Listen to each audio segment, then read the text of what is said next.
and I'll yeah. Hold up I now. got plenty of stories. Hold up now. Hold up. Hold on, man. Okay. All right. We rolling. We rolling. Are we? We are. Okay. Let's get it. Yo. Wisdom Talk Podcast, episode 20. We have a lovely person with us today, Christina. She's going to join us today, and she's awesome. She's a great person. Let me tell y'all something. She's the type of motherfucker that's too nice. She is too nice to her own detriment, and it's because she fucks with a lot of these fuck dudes out here. These fuck, you know what I mean? She could tell it better than me. Bitch-ass fuck boy. She could tell it better than me, but long story short, man, she's one of those people that's too nice. I am. I'm too nice to the wrong people. See? Don't get me started on that subject. So I mean, Whoa. hold on now. While we're here, Yeah, you while we're had here. a story. You do have a story. No. No. Okay, we'll ease into that. We'll ease. We'll slide. We'll slide into that. You know what I'm saying? Let me bring up this recent thing that happened this past week. So did With y'all you? hear about? With you or no? Oh, okay. No, this is actual general yes. stuff. Okay. Should we talk about ourselves first?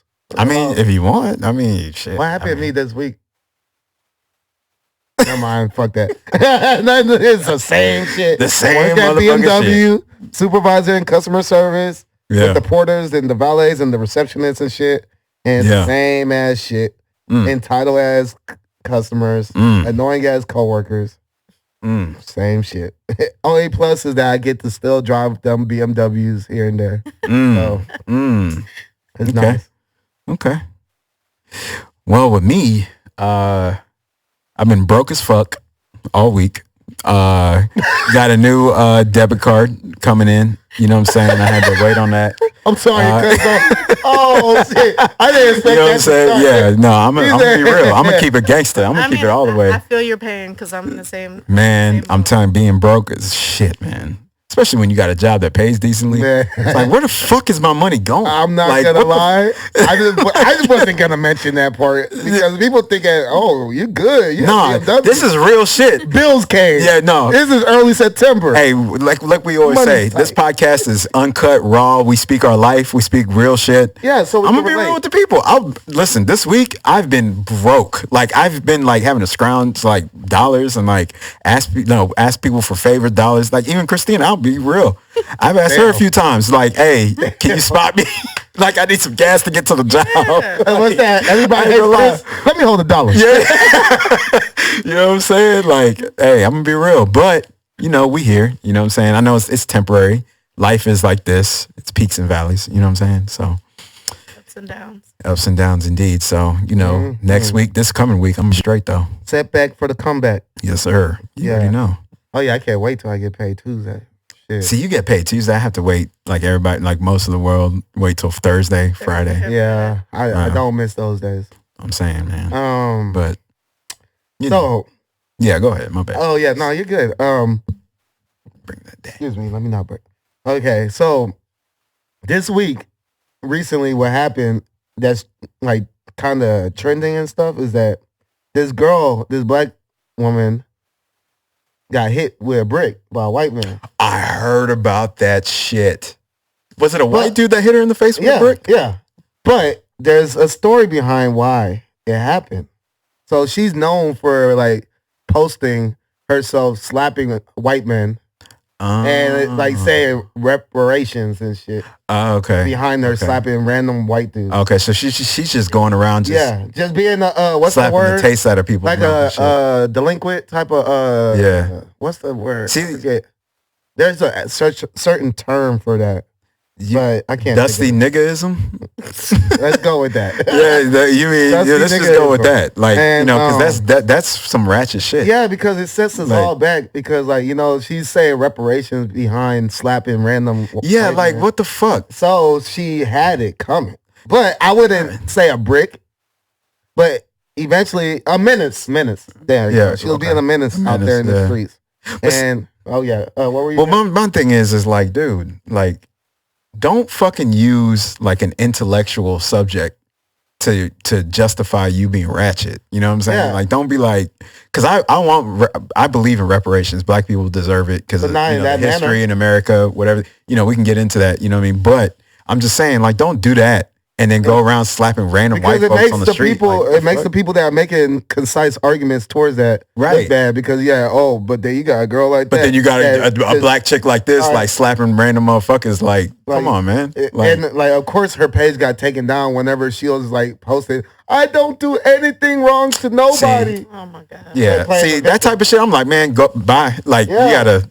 You're expendable. Like, bye. Like, we need to weed out the trash. For real. No, I agree with you. Though. You're saying good stuff, and I just gotta piggyback off of that. Is that it was only bound to happen if you're gonna because like there's also the fact that she's a woman. She doesn't think a man's gonna actually strike back. Yeah. So she's just because like no dude would do that. Right. Imagine a black dude is just slapping black white guys and saying reparations. Someone's gonna jump him, steal off on them.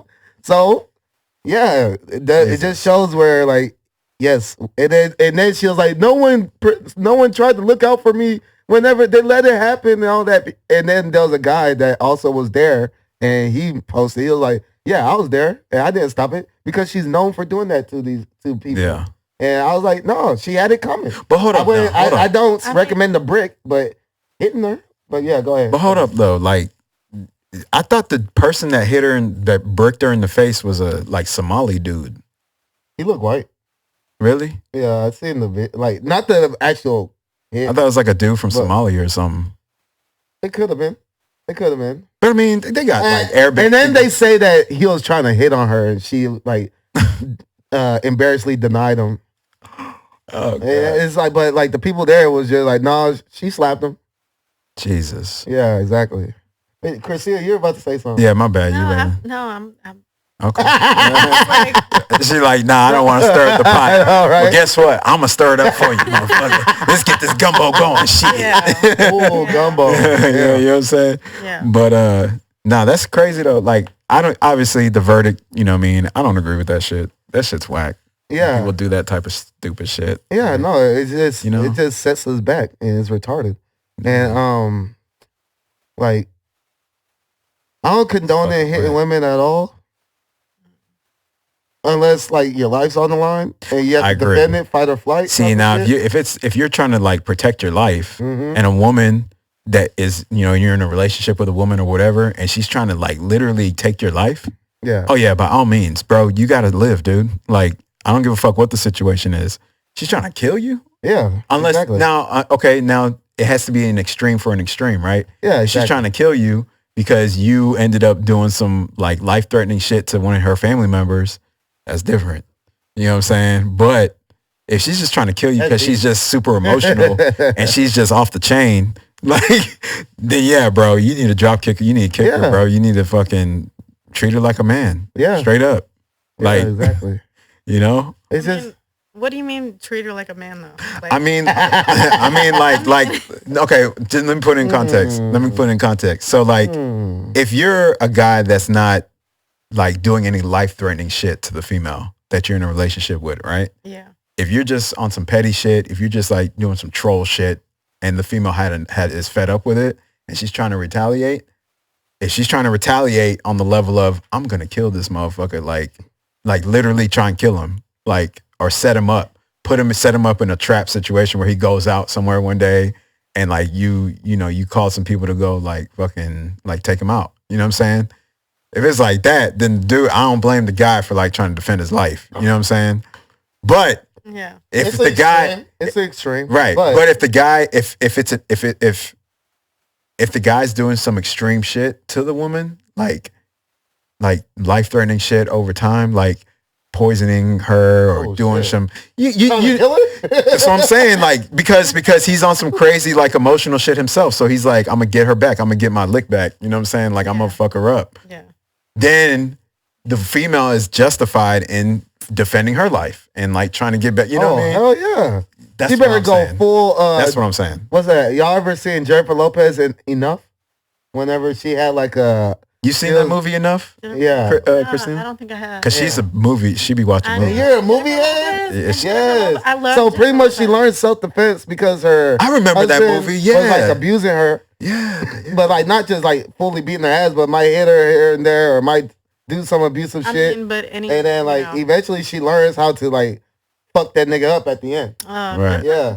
Good exactly. for her. It was one of my favorite movies at the time because I love to see that. I like a woman fighting back from an abusive relationship and finding ways to finesse her way to fuck that nigga up.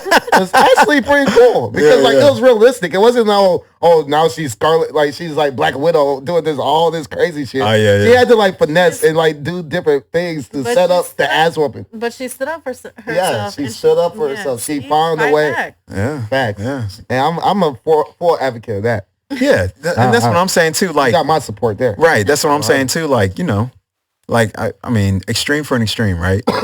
I don't agree with like someone trying to retaliate in an extreme manner for someone being petty. Like, you know, extreme meaning take the person's life. You know what I'm saying? Now, if you want to retaliate on some like eye for an eye, like petty for petty, like no. I mean, that's two a whole wrongs nother. Don't make a right. They don't. They don't. They don't. That you're petty right. Shit is dumb. You're right. I'm anti-petty. Yeah, for sure. Because then now you're like you're scooping to their level. Right. So it's like, that's a rabbit hole you don't want to get into.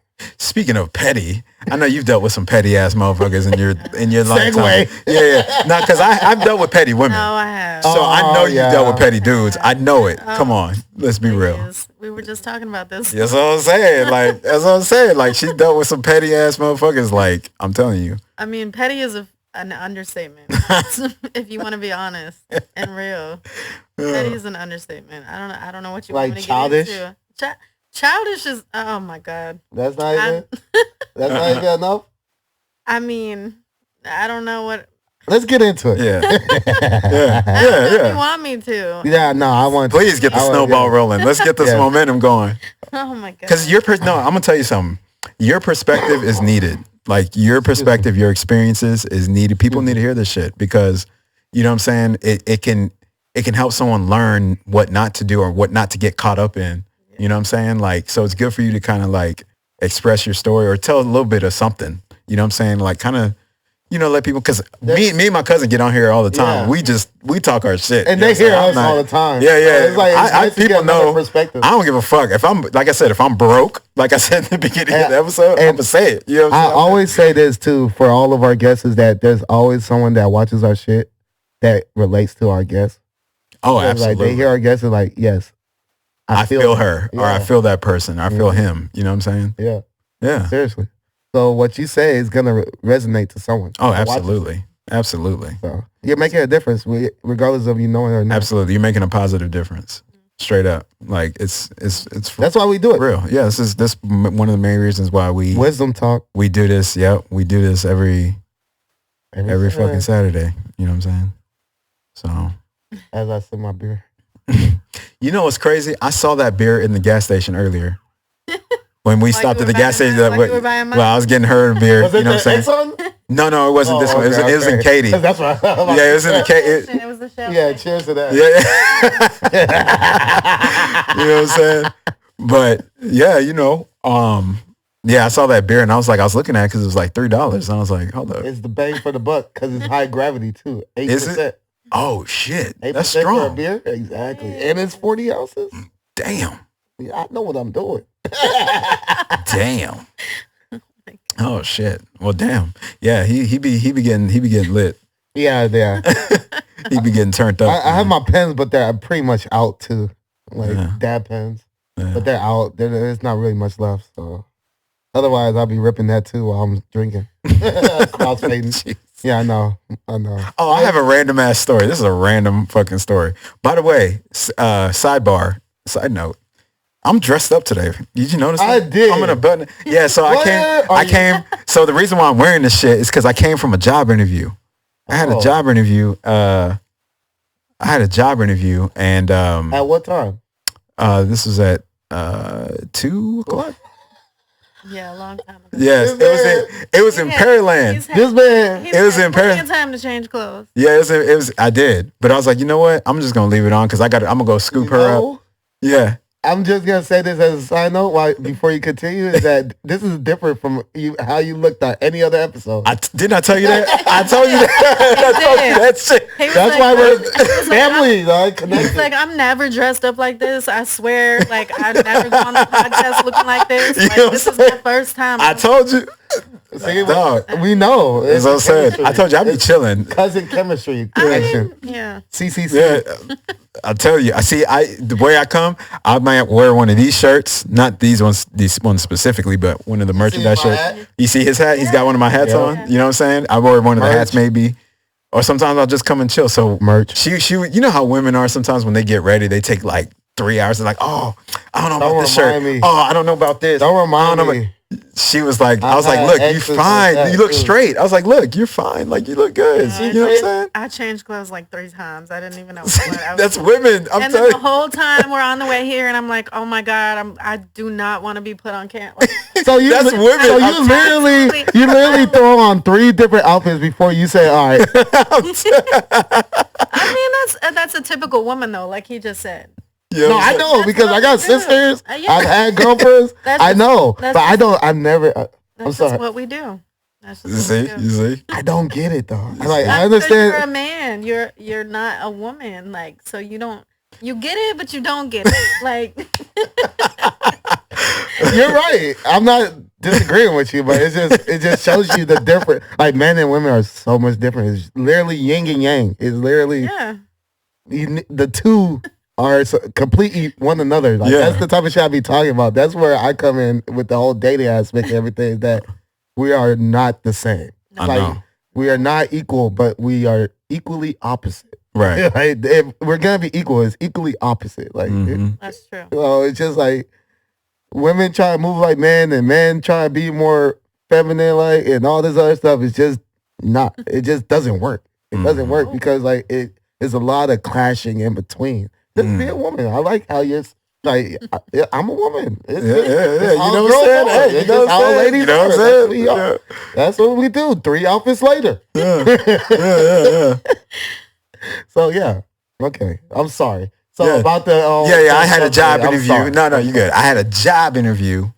That's why I dress up like this because better paying job from what I'm doing now. So eventually we're going to move up the pay scale until we don't have moving to. Up. And we level up here. Yeah, we do level up. Matter of fact, y'all need to level up and subscribe if we, subscribe to this shit. I like subscribe to the motherfucking channel. All right? This is the segue king right here. Yeah. And like the video.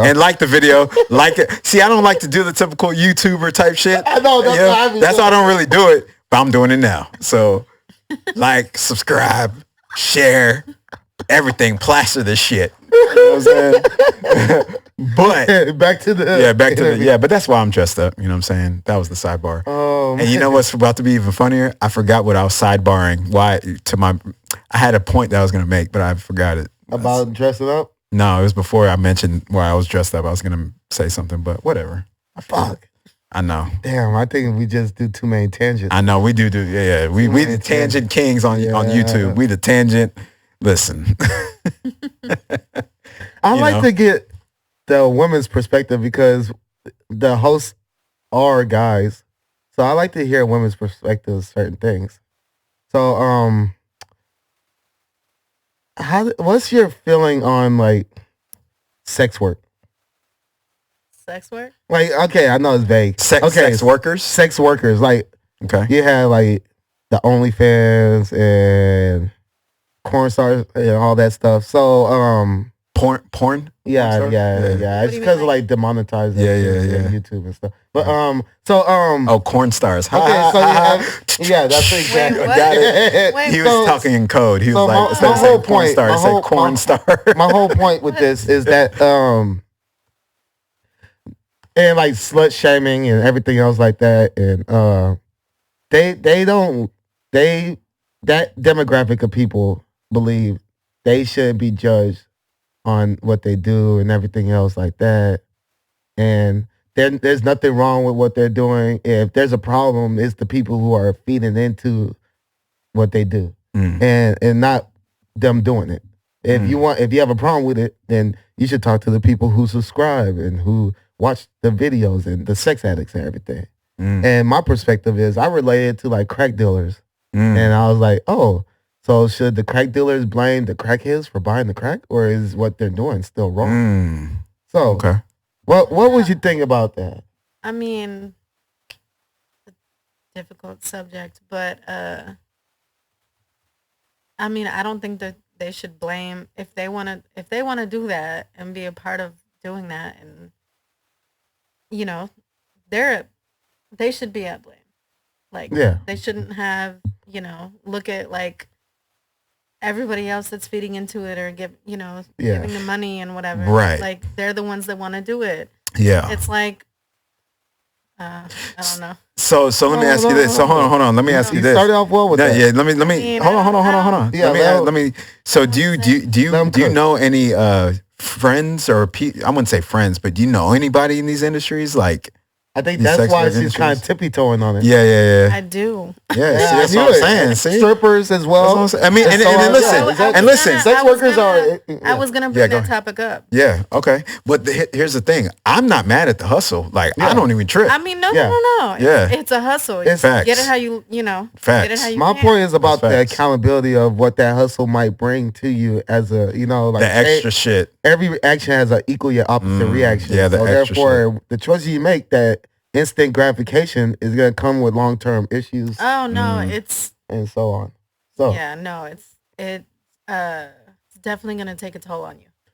Thank you. Yeah. I mean, it's... For sure. In the, like, mindset of you want the money, you want to hustle, and you want the quick cash, like the easy cash, but it's degrading, it's devouring, it's, like, it beats you up, it brings you down. It's and it takes a toll on you, right? As a person, as a human being, like and like, I mean, whatever, however long you're gonna do it, I don't know, whatever. If you're in a temporary, whatever, for years, whatever, it's gonna take a toll on you. That's all I can say. Right. It's gonna, I mean, and that makes sense. You know what I'm saying? Because I like that. Because it makes sense because.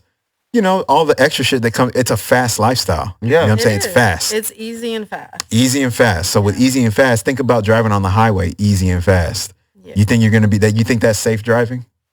Exactly. Switching lanes, just swerving on the highway. Example, because like if you're always driving like that, and it comes back to the brick thing. Yeah. It's like as long as you're doing these acts, eventually it's going to come back to you. Yeah. Like, it might not come back to you right away. It might just be all like, I get to move in the traffic like this. Yeah, I get to make this fast money sexualizing myself. Yeah, I get to even slap white men and stuff. Right. And it'll go viral. But then eventually that wall hits that fucking it's going to come back and hit you in the face. Yeah, exactly. It comes in full circle. It's like a slow ass circle that's eventually going to connect. Yeah. And when it connects, it's the whammy. Yeah. Yeah, like, and again, the freeway example, right? You're swerving, going fast, easy, swerving through the lanes. Eventually, you're going to hit some shrapnel on the highway that you're not even going to see. You're not going to catch it because you just drive, and then that's a wreck. That's another perspective. So, I'm thinking that you might just accidentally slip or a car is switching lanes at the same time. I'm talking about you're talking about something that might, just be on the road. Yeah. And like you just doing your regular shit, and then you didn't even see that fucking. That's the analogy. Piece of wood on the ground. That's the analogy for the sex worker scene. You know what I'm saying? Or just sexualized. I see what you're saying, because like it could be all smooth, but then you have that one client or customer or wherever, right? That just goes over the top. That's tripping. That starts like bugging. You know what I'm saying? And it goes real soft. Yeah. It's like Players Club. Right. That's a great movie. Have you ever heard that seen movie? Players Club? The movie? Yeah, I am a big movie head. That's what I'm saying. This dude's a movie. Hey, she put me on. Hey, let me tell you something. From like the 80s, maybe it's Warriors. 1979. Okay. Warriors come out to play. Oh, yeah. Okay, Warriors, classic. Yes. Yeah. So from there all the way to this modern day, I know movies. So like Footloose, all that Patrick Swayze type of shit, Dawn of the Dead and all that. And, man, I could go on and on and on and on. So she put me on some shit. Yeah. Oh, you might put me on some stuff too. I'm a big movie person. You might put me on some stuff too. But I'm always open to it. I like series too. Like, oh, you watch TV series. I used to, but I fell off on my series game. Yeah. I'm not so big on the series as I used to be. Like the Game of Thrones and... You know what? I never got into Game of Thrones. Me neither. Yeah. I guess all three... I don't even think we're rare, guys. Right? Everybody else I know is watch Game of Thrones, and they make Game of Thrones references. I'm like, I'm saying. I watched like 3 episodes, man. I never got into I watched one. See? Me like, neither. I haven't either. And, or they'll talk about like Power or Snowfall or just like... I've seen a few episodes of Power. I see a few episodes of Power. Yeah. I haven't seen any episode of Snowfall. I just seen clips of it. It's like a badass show. I've seen Dave, the little Dicky one on FX. I haven't seen Dave. Oh, see, look, it's man. a series? No, yeah, it's Lil Dicky, the rapper. And it's a series on FX. Okay. And it's about his life and how he got to where he is now.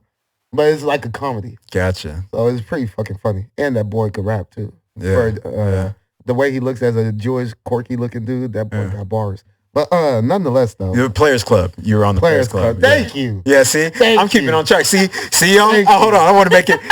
Look, people, we tangent a lot. You see that? You see, I was focused right there. I caught it. I made sure I put that little bullet point right there. It's like marker. Me with the interview. I was like, no, it's the interview. Go back to that interview while you're dressed like that. Yeah. Okay, Players Club. So the reference about Players Club that I'm trying to make, spoiler alert. If you haven't seen a movie that was made in the 90s, by the way. I know. But the main character, Lisa Ray, gets into stripping through her cousin. But she's in college. So it's all good and all good. And it's like maybe one moment in the movie where it was like kind of fishy. But then towards the end of the movie, a big crazy part happens where they're like invited to a house to like, do like a private strip. You know how like strippers could go to houses and get paid even more to do more private and stuff. Yeah. And it was the dude's birthday and that dude took her cousin into the room and ends up fucking her up. Like physically fucking her up. Oh, like beating the shit out of her. Yeah. Oh, shit. Because like she wasn't trying to do all the stuff that he wanted her to do. So he started fucking her up. Oh, damn.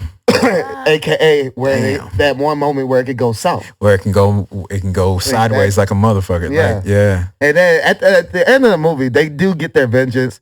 She fucks up the girl that got him into the whole private thing. Right. The main character, her cousin. Yeah. And she's still, the girl that got beat up was recovering. It's just a lot of crazy shit. But nonetheless, though, because my point of bringing it up was the whole full circle thing. Yeah. All it takes is that one moment for you to regret all the choices you made. Yeah. Excuse me. Damn. That sounds like a good... I've seen Players Club, but it doesn't... I was about to be like, it sounds like a good movie. I've seen it before. But it's been a minute. Yeah. It's been a while. I watched it so many times, it's embedded in my brain. You haven't seen it?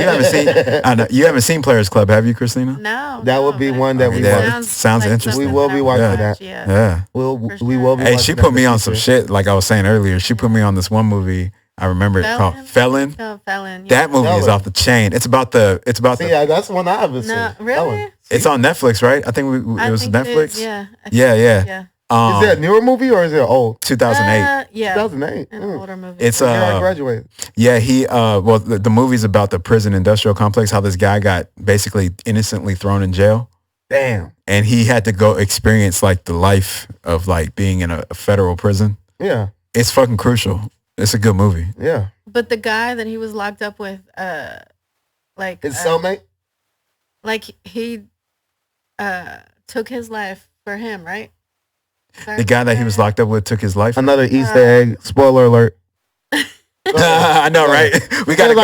For the people that might want to watch the movie. My bad. No. I already did it for Players Club. I already did it for Players Club. I know he pretty much told the whole damn but thing about Players Club. Now I'm into it. Why did he take his life? Remember the guy that he was his cellmate? His cellmate took his life for him to protect him. No. I just. Oh yeah, that's right. Yeah, I remember. It's coming back now. Yeah. The ending. Yeah, that's right. Yeah, the dude, homie, like took his life to basically like give away any. Basically, get him out. Well, that's good of you. You're better than me. Yeah, I'll be ruining movies all the time. I'm terrible. Hey, I'm working on that. That movie fell like basically his cellmate took his life to like help him get released. Hey, legend. thumbnail these movies, like tag these movies too. Yeah, Players Club and Felon. Players Club and Felon. Tag them when we, you know what I'm saying? That's our editor, by the way. Our video editor. Yeah. So Ryan. we're letting them know to add that in the bio, in the description.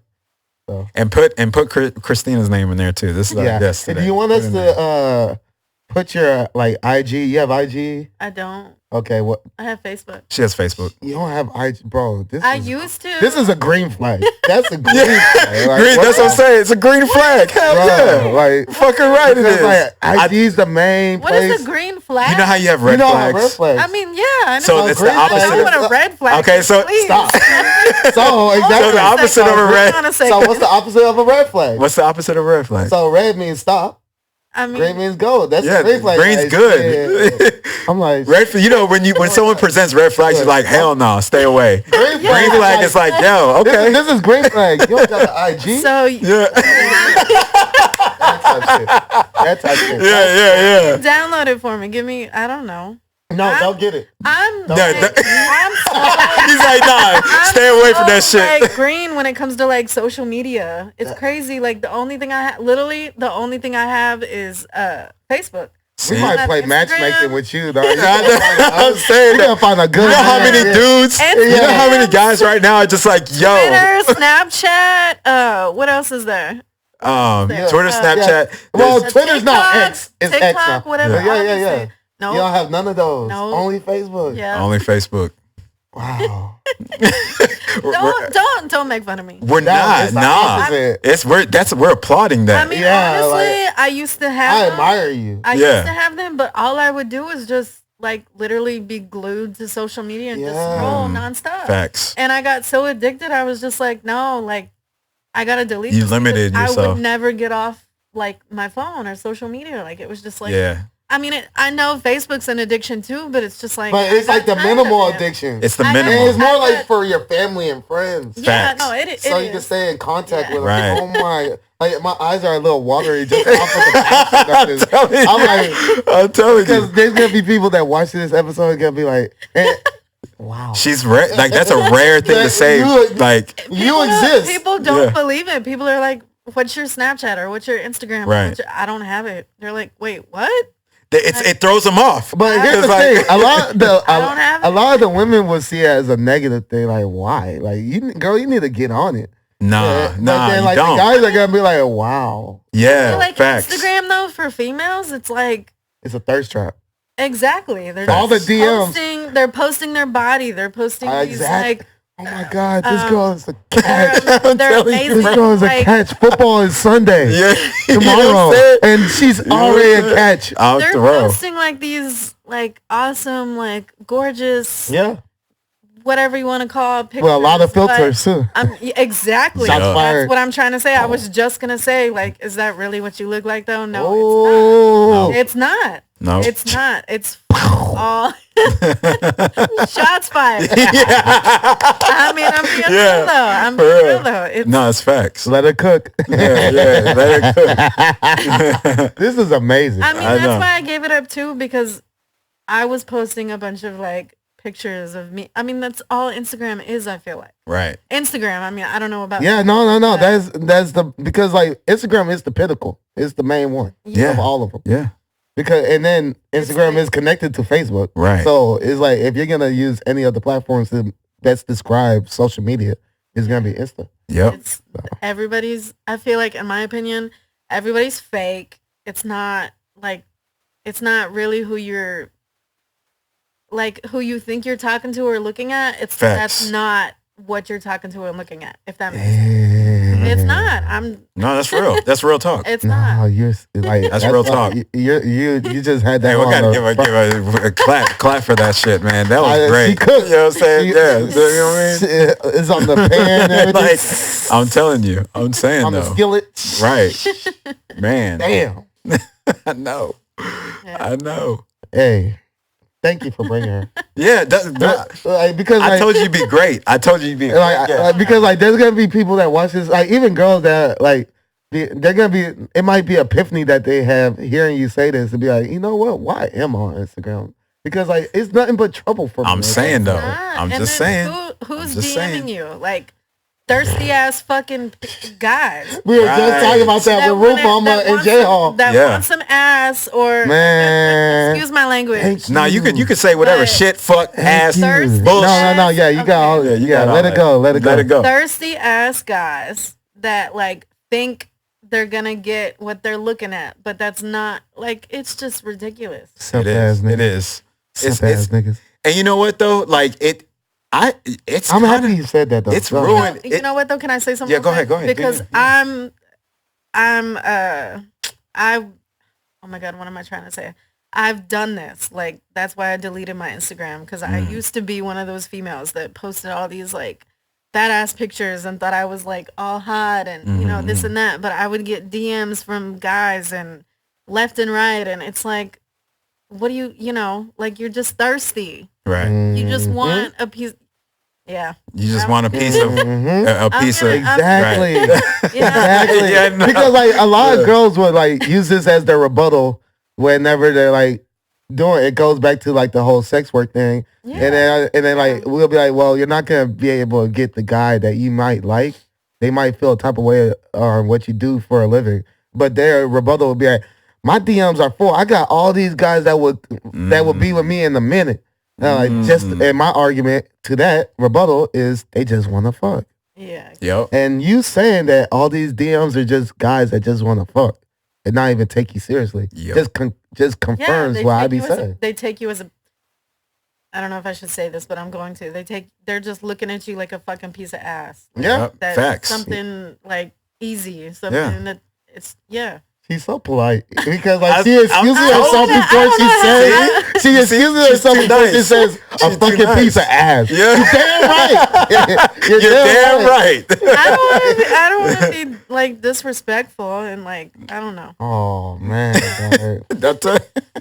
we got wifey material. I'm saying. Oh my God, please don't. Please don't. No. Yo, you got me thinking about getting my act right. Oh my God. I'm saying like she, you know what I'm saying? Christina's great. You know what I'm saying? Great. I see why y'all kick it. Yeah. Hey, but we're both Aquariuses though. Oh, I was about to mention that too. Let me tell you, Christina. Let me tell you something. Let me tell you something. Our birthdays are what? 6 days apart. Our birthdays are 6 days apart. Almost a week. Yeah. Kat, my best friend you haven't met but you should meet, is on Valentine's Day. So 10th, 14th, and 16th. Damn, y'all's birthdays are close. Yeah. Mm-hmm. So check it out. Let me tell you something. He's a Virgo. But so usually we do. On an intellectual tip, like we Virgos and Aquarius is split. Too. Our editor? Really? Yeah, Ryan's he's an Aquarius. Why is everybody Aquarius? All of a sudden, I feel like when me and you are like hanging out, we meet all these Aquarius. It's like when you get that car and then you see your then car. You start seeing it. Yes. Yeah. It's like when I play GTA, same shit. Yeah. No, but usually, like a lot of the times, I'll be outnumbered. I'll be like the only Aquarius in the mix, and he's just always got like a Virgo here, or it's like guess is a Virgo, or whatever. Yeah. So now finally, the Aquarius energy. I'm outgunned. You're outgunned. You're out Zodiac right now. You're out Zodiac hands for up. Once, man. My hands are up. You know what I'm saying? Concede. Aquariuses are taking over this time. Facts. Yeah. Sorry, Virgos. Not this episode. Yeah. It's like y'all usually I'm gonna try to hold it down for us. Yeah, usually got it, but you know what I'm saying. But no, man, it's a great thing that she's like that though. Imagine like women nowadays, like bruh, nauseous. All over social media, like all over, all of them, like. They just, you know what I mean? Got DMs full of non sequitur motherfuckers. Like, you know what I'm saying? Like simps. Yeah, simp. Haters. Or people that just want to use them for, what they see. You know what I'm saying? So like, it's a beautiful thing. It's great. Is. You're a breath of fresh air. You're a breath of for real when it comes to that shit. Straight up. Like I said, everybody looks at me crazy when I say the only thing I have is Facebook. Everybody looks at me like. But you want to know about those everybody's is that I bet those type of people that look at you crazy are those type of people that are trapped in that shit. Exactly. Facts. So they look at you like, how are you not? Yeah. People will send me like their Snapchat like or whatever like to invite me, and I'll like message back and I'll be like, I don't have Snapchat. And they're like, wait, what? Seriously? I don't do that. Wow. I don't know what's crazy? I don't know if I'm just not connected with the world. Like, I don't know. It preoccupies your time though. Yeah, it does. That's a fact. That's a fact. I don't know. I mean, Facebook does too, but like you said, it's like a family and friends thing. Yeah. It's not really, anything besides that. Like everything right. else, like Twitter, it's not Instagram, so flashy. Yeah, it's glamorous. Exactly. Like it's more like a personal, social. Yeah. Type of aspect. Yeah, like family, personal thing. But everything else, I was just, it's addicting, and I don't know. I don't know. No, it's spot on. Spot on. Yeah, that's admiring. Yeah, you know what I'm saying? Like, yeah, man. You don't find too many like me that don't do that. You're single? Everybody. She is now. She is now. Right there. I'm just like, hey, there could be a supporter. Because there could be a supporter out there. There could be a supporter. We don't call them fans because like fans is like a beneath me type of thing. Right. So I look at them as we look at them as supporters because like we're all equals. Facts. We're all. But y'all, don't be getting on her DMs acting crazy now. I don't have no DMs. Oh yeah, hey, she can. That's what I'm saying. You have to Facebook Messenger. Or Facebook, or you got to hit one of us up because she's the guest. You know what I'm saying? We got to connect. You know what I'm saying? But hey, we're not gonna let y'all act crazy though. Hey, that makes me segue into shout out to Roof Mama, Crystal Nicole. Oh yeah, shout out to the homegirl. Shout out. I'm sorry for a government name, but it helps. Shout out to Roof Mama, Crystal. Oh, facts. The reason why I bring her up is because I had multiple homies thirsting over her. Oh yeah, I heard you talking about that. Trying to get her IG so they can shoot DMs. I know Crystal's gonna catch wind of this, because she's been a guest and she does watch the show. Yeah, she does. So, stop trying to get on my guests. Stop it. Wait, what? So basically, we had it was one of my homegirls she owns a roofing company and she was a guest on a previous episode. Yeah. And she talked about like how a bunch of guys be hopping in her DMs. She talked about that shit. So she's popular. Yeah. So she gets a lot of motherfuckers like that hit her up on social media. So because of this is like all throughout her lifetime. Attractive girl. Yeah, because she's an attractive girl and just throughout her lifetime. Okay. Right. So basically, after the episode was over, it got released and people watched the episode. Yeah. And some of his homeboys were like, yo, who's that? Like, I'm trying to see what's up. Like, they're like, yo. Yeah. They're like, well, I'm trying to see what's up. Put me on, bro. Yeah, they're like, put me on. Put me on. Like, who is that? Hey, man, what's up with your homegirl? Yeah. So that's why he said the announcement, the disclaimer he just put right now. He's like, hey. You know how stop hitting me up about my guest. You know how annoying it is whenever someone sees me post something on my story or a picture with a girl or like we got the podcast, like I have a guest and then they're like, hey man, what's up with her? Put me on. What's IG? You're like, yo, what she be on? Stop being thirsty. Like these niggas are dehydrated or something. I'm just like, god damn. You know what I'm saying? Go drink a Gatorade. Go drink a Gatorade, eat a watermelon. You know what I'm saying? Get out the Sahara. Get out the Sahara desert and shit. You know what I mean? Damn. You know what I'm saying? But it's hot. I know it's summertime, it's hot, but like drink water. You know, like, come on. Thirsty ass. Man, you know what I'm saying? I'm sorry, man. That shit you're right. Me, man. You're right. Like, you're right. Man, and them homies gonna know who they are if they catch wind of this one too, motherfuckers. Damn. Hey, man, what's up with that girl? I know. You might get that. But at least they have to go through us and we already it's going to be hard to get a hold of you. Yeah. You know what I'm saying? Yeah, it's going to be tough. Yeah, hey, like I don't know which friends are worth it. Yeah, you're right. Because like, not all my friends are good for you. Yeah. I can tell you that now. Now that's real talk. You know what I'm saying? You're looking out. You know what I'm saying? You don't want to just funnel you in. I wouldn't just hook you up with any friend of mine just because they're my friend. I know which friends are good and which friends are not.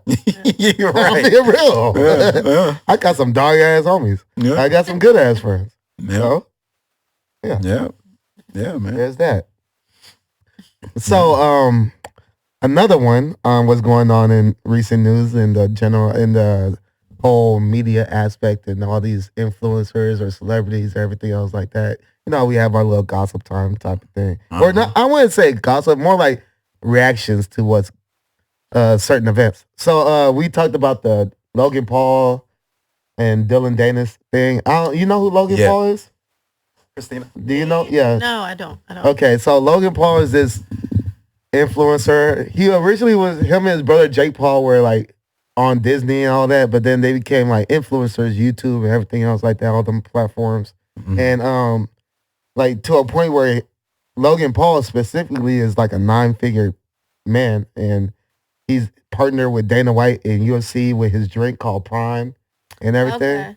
Okay. And he recently got married. I mean, he recently got engaged with this girl named Nina. Mm-hmm.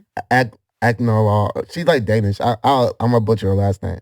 But we talked about it a little bit before, but it's leading up to the point that I'm about to make. But she was after she got engaged, he's scheduled to get into a boxing match with this dude named Dylan Danis, who's a MMA fighter, and like he's more of a Brazilian jiu-jitsu guy, but they're about to have like a celebrity boxing match in October.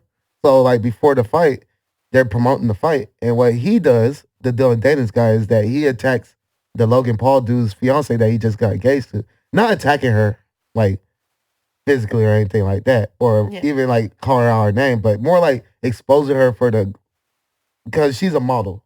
Okay. So she's a model. She was on Sports Illustrated, but then she has a lot of pictures with a lot of different guys, and some of them are like those were her boyfriends too. And there's a lot of sexual pictures, and then there's like clips of her say like, what's the craziest or weirdest thing you ever done? She said, I sucked dick at a football stadium while there's fans around. Damn. And shit like that. She's going hard. Yeah, like so this is all the receipts. And he's leaking all this out. God, the fiance's opponent is leaking all that out to like just be like, hey, that's your wife, dog. that's gonna be your wife, dog. You put a ring on that? Wow. And all that shit. And he's just leaking all that shit. So the moral of the story is, where I'm addressing it now, is that she's trying to sue him for putting all that out. But it was already out. Like it was already like, I mean, but she like she said it. Yeah, she did it. How can I know you go back and try to? No, she's trying in the wrong. She's in the wrong, 100%. Thank you. Yeah, I didn't have to continue. Yeah. Thank you. Excuse me, and that's a female's perspective too. I love that. 100%. She's in the wrong because like the people who rebuttal on the other side, who are on the other side of the spectrum, is like, that's her past. Why you worry about that? Man, if they don't stop. Yeah, because like at the end of the day, is like you should carry yourself a certain way. Exactly. If she didn't want it out and she didn't want it known or to be said, she shouldn't have never said it or put it out there. Because like there's pictures of one of her exes, like she's like on the ground and like, you know, catching, and he's like acting like he's pouring a bottle in her mouth. Like, you know, like it looks like a facial type of thing. And like she has other she dated Adam Levine, Leonardo DiCaprio, Ja Rule. What? They had the puppies together. Nina Aguilar. Yeah, look her up. Yeah, Logan Paul's fiance. Yeah, look her up. Yeah, you said Nina Aguilar. Just type in Logan Paul's fiance and you'll see her name. Logan Paul is the easiest way because Logan Paul is like 2 first names. Yeah, that girl. Now type in like now that you got her name, go through like her pictures. Exes, yeah. You see, they're already trending. Oh, you already see it in the search? It's already exes, bro. A full list of everyone who ran through her, basically. Wait, a full list of everyone model Nina something has dated. Yeah. Yep. Jeez. Gosh. So you can see the list right there because I'm missing a few names. I mean, Jesus. Excuse me. So let's see what names they name on there. So you can help me out with this discussion. Okay, Joe Jonas. Yeah, Joe Jonas. Oh, yeah, wow. from the Jonas Brothers. Yeah, I forgot about him. Yeah, he's in on it too. I like Adam. I like burning up for you, baby. Yeah. What is it, Max George? Max George. Excuse me. Leonardo Yep. DiCaprio. Yeah. Yep. Jack Brinkley Cook. Is that correct? That name sounds familiar. I'm not too familiar with him. She dated. Is that them? Yeah, so that dude, his mom was a former model. Oh, okay. Yeah. His mom was like a big time model. Okay. So she dated her son. Logan Paul. Yeah, that's the current. Yeah. So she dated all these guys, and there's like multiple pictures of them all, video clips. Her saying so. She said she don't like. She said another clip. She doesn't like how penises look, so she rather see it inside of her. Wait, what? Exactly. Sorry. She said, I know. I got it verbatim. You know what? I'm gonna say, and I'm sorry. No, do you? Language, but Please do you. I'm gonna say straight up hoe. Yeah. Like, I'm sorry. Yeah. Yeah. Straight up hoe. Yeah. You don't like how do you not like how a penis looks? But no, it's her way. Let me say it again. You prefer it inside you because you don't want to. You don't like the way it looks. Like, yeah. I mean, come on now. Straight up. That is an capital HOE. Facts. And then there's another clip, and this is all on Dylan Danis' Twitter, aka X, which is called what it's called now. He has another clip that he recently released. He's been releasing clips and pictures every day since the fight was was starting to get promoted and everything. They had a press conference and all sorts of shit. They almost hit the fan there. And like, there's another clip that was released this week. How like, even though it was like a clip from this is the clip that started the lawsuit. So this clip was before they even started dating, but she's really like a sex addict. So there's a clip of her like in bed and she trying to be celibate, and then she's just on Snap and she's just like, I'm craving some dick right now. If anyone knows where I could get some cock, some good clean cock, all that shit. She's a nympho. Like a nympho. Yeah. Nymphomaniac. She's a nymphomaniac. I mean, I got a high sex drive too, but gosh damn. You know what I'm saying? Like, I'm just saying, like, you know. And you want to know what she did to Logan Paul? Is that she made him wait. Yeah, he's on some simp shit. I'm sorry. Know. Logan Paul, that's a simp. That is the epitome, the epitome. That's the way the word spelled. That's the way the word spelled. The epitome, the epitome of simp ass energy. You are being such a damn like sucker. You're a sucker MC, bro. You're a sucker MC. He is a sucker MC. Like, real talk, man. Sucker like, MCs can't be fired. Yeah, right. Let's go. That's a classic. Like, yeah. Facts. No, man. He's a sucker MC for that shit. Come on, bro. Like, nah, man. And I believe that he's at this path because like he has a bad resume. Like there was a time where he was in Japan, and there's a place in Japan where like people go commit suicide, or I'm sorry, delete themselves. Sorry, YouTube. I got too late. Honest. They already got it. Right. Wait. Hold on. You said there's a place in Japan where people go to commit suicide. Like, they have it designated for that? Yeah. In Japan? Yeah, and he went there on his live stream to catch someone doing in the act. Wait, time out. Wait. Where he went. That's where he first got banned, and they had to revive, and like he had to revamp his image. You talking about Logan Paul? Now he's like, Logan Paul. So that's why he's more of this like woke and like don't judge a woman for her past and where Wait a minute, time out. You have that's to why he went down that path. Yeah, you got to go back. At first, he was kind of like a douchey guy. Yeah, he was. Still douchey. He is still douchey, but it was revved up. It was revved up. Yeah. It was revved up a lot. I did notice that he slowed down. Yeah, exactly. That's why, because he had to clean up his image. So now he's trying to be politically correct and all this. I bet you when the cameras go off, he's still that same dude. Oh yeah, because he gets exposed when other streamers are streaming, and then he doesn't want to be put on this camera or whenever they catch him, and he doesn't know that he's being recorded to this degree. Yeah, he is, and then he talks some crazy shit. He be saying some fucked up shit. Wait. Go ahead. Let's go back to what? Yeah, let's rewind. Yeah, bro. you have to unpack that, bro, because I ain't never heard of this shit. I know. Wait. It's not normal here. Where? So what is this place you're talking? Like, I don't know the name. I've heard the name from videos because people already are addressing it in their videos. So I don't remember the name for beta, but it's a place, it's like a forest where people go to delete themselves.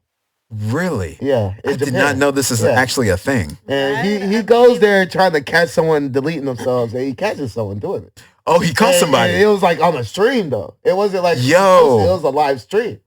So that shit went viral. So people caught wind of it. And then they started like that's how he got banned for a bit. Yeah. Because like, bro, you're out here looking for people to kill themselves. Yeah, I'm saying though. Fuck. Like, what the fuck? Damn. And yeah, so since then, he had to clean himself up and be like a public figure and a good guy. Good guy doll type. Yeah. Shouts to Chucky, but yeah, he does he does that, and then I think that's the reason why he's just like looking past her past, and he's like, she's good to me, man. I love her. And all this other stuff. Shut the fuck, dog. Shut the fuck up, bro. I don't give a fuck. There's gotta be deal breakers, right? No matter how good you're trying to clean up your image, you can't just settle with a girl and just because I think that's another thing. Like me personally, I think he's also doing that as an image thing. Like, see, I would forgive. Yes, this is what guys should do. Forgive her for what she's right. Done. But see, I think it's like a combination of just nonsense that's going on with this, like with him. It's like, bro, first of all, you're only doing that because of your whole image shit, right? Your whole image campaign, right? You're doing it for that. Second off, I feel like it's another way for him to justify fucking with a girl that gets passed around, or a woman that gets passed around. I feel like it's that too. You know what I'm saying? I feel like it's a because he was like before the whole suicide thing, he was the type of dude that was smashing those girls, right? So he was just like running through chicks, IG models, all sorts of stuff before, yeah. And then now he's trying to clean up his act and trying to save her. Jeez. That's what I'm saying, bro. That's terrible. It's probably I know, right? It's probably I know. Christina can't even fathom this shit. I'm telling you. I think it's a combination of, the image campaign / I'm gonna use this. Yeah. I know, right? I'm gonna use this to justify fucking with a hoe, basically. Yeah. You know what I mean? Like with a girl that gets passed around. Like fucking like a joint. You know what I'm saying? Like, oh my God. Like gets passed around, you know what I mean? You really just said it. Yeah, it gets passed around in a campfire with a joint, with people passing joints around. You know what I'm saying? Like, you know what I'm saying? But yeah, that girl's whack. Why do dudes keep falling for? Why do they keep going back to her? Man. Why do they see her track record? You think it's gonna be different with you? I know. I'm over here just thinking about it right now. Yeah, I'm like, why? Especially like the 7th or 8th dude in line. Like, you didn't see what happened with the previous 4 or 5 motherfuckers before. There's that meme where it's like a lot of people waiting in line. Have you ever seen that meme where it's like people waiting in line to get their necks or something? Oh yeah. They have a meme and then that person they have they have Logan Paul. He's like in the he's like mid back of the line. It's like he's gotta wait like at least 10 dudes. Jesus, man. And I only say this because of what she said about how she's trying to justify her movements. Yeah, how she's trying to move. Exactly. That's why I have the energy. That's why I have the energy I have right now about dudes being next in line or whatever. It's one thing to be the 7th or 8th guy in that girl's life, but it's one thing to be 7th or 8th in line to a woman who doesn't give a fuck. She's like just trying to get ran through. You know what I'm saying? So why are you? You know, she made him wait because she wanted things to be different. Right. Oh man, here, there's a such thing as too far gone though. No facts. But it kind of comes back to the whole sex worker thing too, and it's like you can't just think that you're gonna demand the top tier guy at the end, or like you could change, but you might have to settle because like I do believe everyone deserves someone, right? But like you might not deserve the guy that you would have got if you never done that. After you done it. So you might have to settle with a guy who likes you for who you are, like will accept you, like will accept that from you. And most of the guys that are like top tier guys won't accept that. So you might have to date a mid guy that would accept that. Because that's your past now. But I'm just happy to be with you now. You love me, I love you. Let's do it. I'll put it to you like this. High value men exactly don't HVM. They don't take women like that seriously. Exactly. That's my point. They don't. They won't. Yeah. And high value is just not by means of finances. Yeah. Okay. Character. High value comes in many. So you know how you have a web diagram where you have the word high value, and off of that word you have different branches, right? That come off of it. Yeah. Finance is just one of the branches. Yeah. And there's character, then there's integrity, then there's morals, then there's like physicality. Yeah, there's mental. There's mental, cerebral. Mental, physical. You know, Logan Paul Logan Paul to me only covers the finance and the physical. Yeah, everything else he's trash at. You know what I'm saying? He just qualifies to be high value, but he's not like the ideal high value. Right, he's not because he only covers two things of it. Exactly. Like you don't cover the more majority of the branches. Shit, the shallow shit that you can see at face value. Yeah. But then once you dive into the character, the individual. Oh, he's out of there. He ain't shit. He's out of there. So and that shows because only an ain't shit nigga would sell with ain't shit woman. Right. Yeah. So and Logan Paul, he's in the WWE like a motherfucker too. You see? Yeah, he is. Yeah, he is. He is. So that's why like a lot of people are like, what he should do is that. Because like he's not gonna want to break up with her, even though all of this has been exposed. I'm sure he didn't know everything. He probably knew about the Adam Levines and the Leonardo. Ja Rule. Yeah, but I don't think he knew about Ja Rule. I don't think he knew about a lot of the other people. Why not? Because like, how would she bring up Ja Rule? Because it's public information. I don't know. It's out there. You know what I'm saying? I think like I don't think she knew that he knew who Ja Rule was. You might be right about that because he's in that. Yeah, he's 28, white boy. He's in that next generation. Yeah, but like like Ja Rule is our time. You know what I'm saying? And like, but Ja Rule, the back end of his time, right? The back end. But Ja Rule's been doing interviews left and right, like popular interviews, he does like Breakfast Club, Drink Champs. Yeah, he did one with Matt Hoffa. That's a fire ass podcast, by the way. Yeah. I don't know. You seen that Matt Hoffa's podcast? Yeah. That shit goes hard. I'm subscribed. Yeah, that shit goes hard. Yeah. But yeah, man, that's bullshit, man. Yep. Have you ever had let me ask you something, Christina. Have you ever had to settle before, or you felt like you were in a settling situation with a dude? Like, that's a good question. What do you mean by like when you were messing with this guy, like or any guy in your past, like that you've been in a relationship? Let's say that you think you felt like you could do better. But like you're selling, like you're dating a guy that you feel like you could do better, but you're like, oh well, he's nice, he treats me well. You've compensated, like you've looked over shit and been like, you know what, 100,000. I could do better, but like I'm here with him. Yeah, 100,000%. What was it about him? Was he just not like your ideal physical type, or mental, spiritual, character, financial type? Like character. He looked good, but he was broke, or he didn't look that good, but he had bread. A little bit of both. She's like a little bit of both. Yeah, that's what that means. Yeah. Just to pause. Yeah, just to be honest, you know what I'm saying. Where do you start, right? I know. Right? It can be in so many different. I know. We threw a lot at you. Yeah. No, I don't know. I think it's like I don't know. I think like coming from me personally, or how I am, I get like in these comfort zones. And comfort zone. I don't know. I stay in this comfort zone, and I don't leave. Like I don't. It's.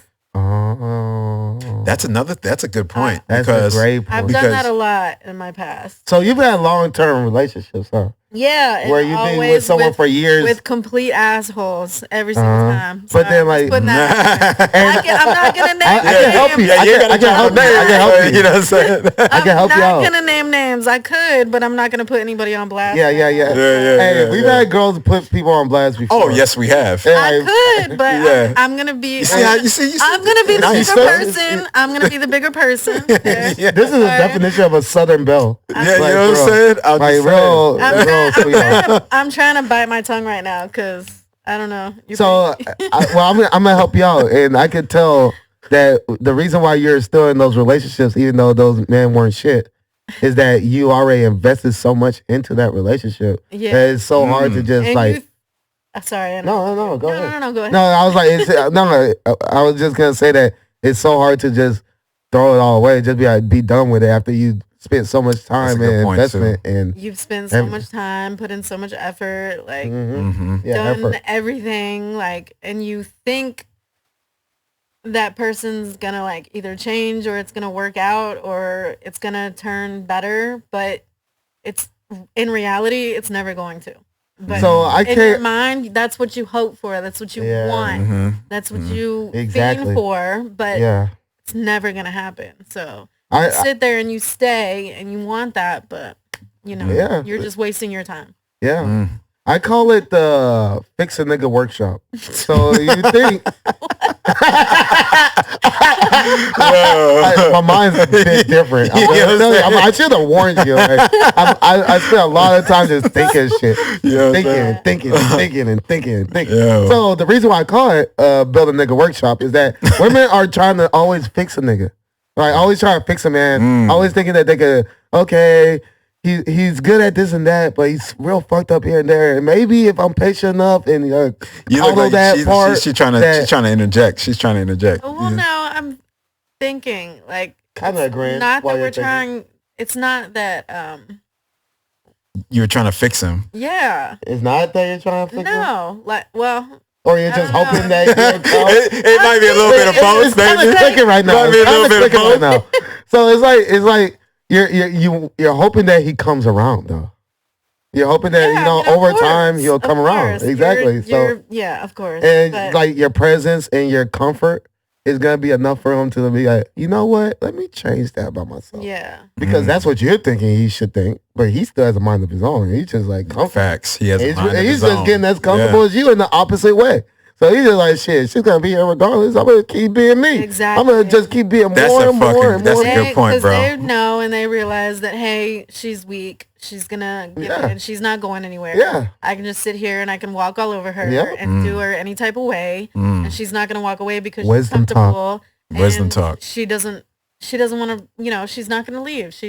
It's a comfort thing. Like safe haven. And it might sound stupid to say that, you want to stick around that and you want to stay, but it does sound stupid, but I understand where you're coming from because like whenever your emotions are involved, logic goes out the window. It does.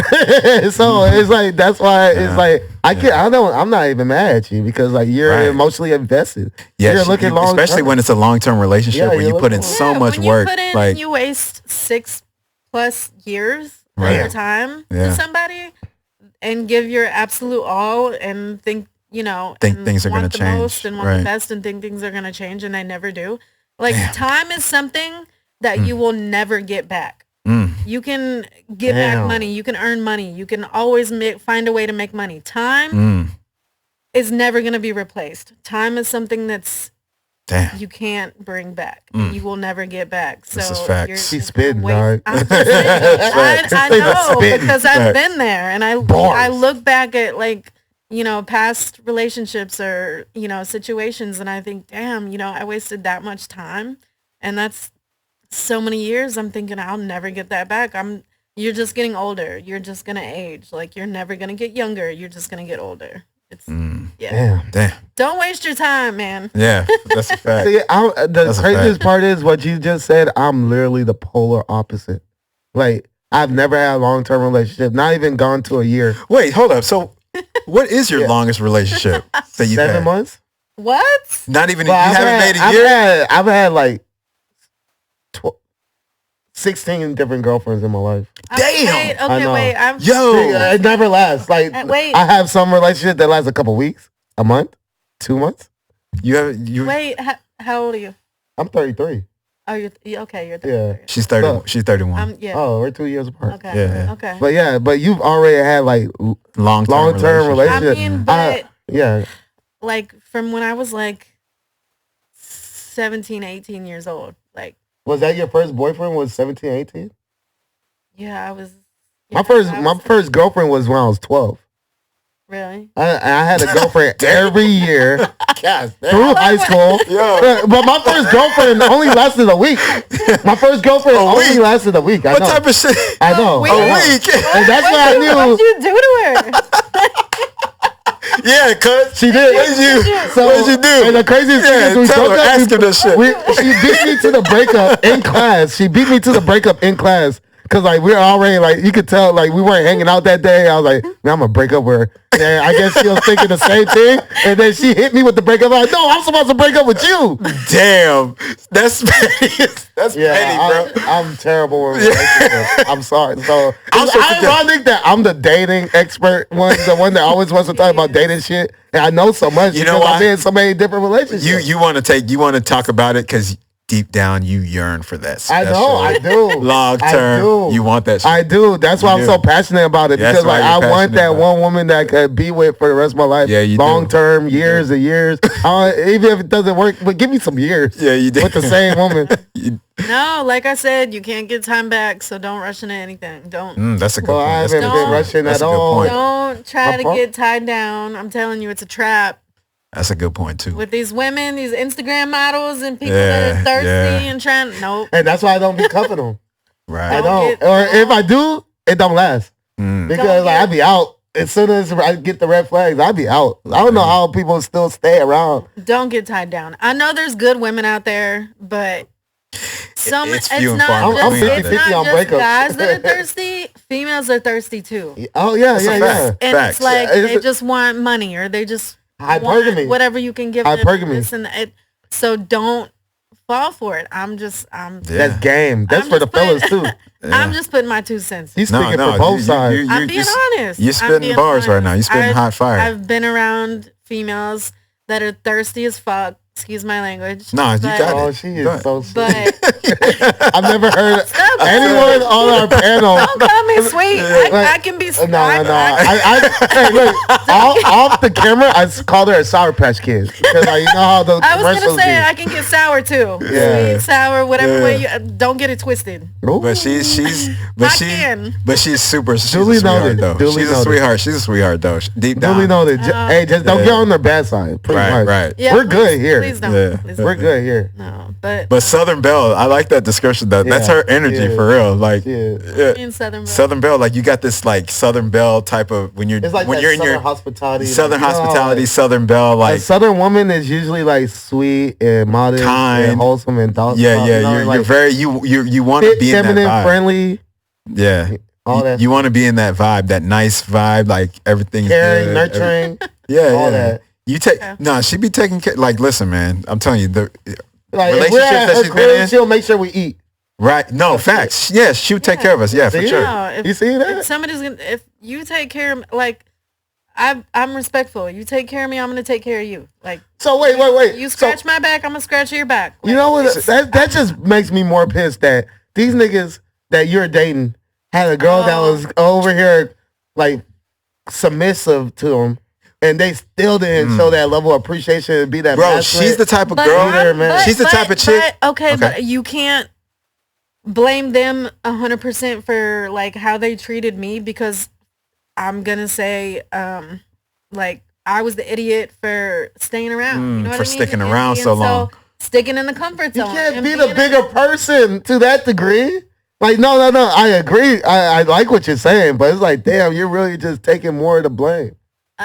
No, I think what she's trying to say is like, yes, the dude takes some blame because obviously the dude is responsible for being the. But you're taking accountability. She's taking accountability. Damn. Yeah, for her sticking around for so long and not picking up the red flags and like listening to the red flags. Damn, ladies, this part for the ladies to listen to. I'm just saying, this is for the women. You know what I'm saying? Like, let them know, like. Hey, that's why that one almost went over my head. Like, wait, hold on, man, fuck them niggas. Like, that's what I'm saying. You're the one who entertained it, though. Yeah, right. It takes two to tango. It takes two to tango. 100%. Yeah. Damn. 100%.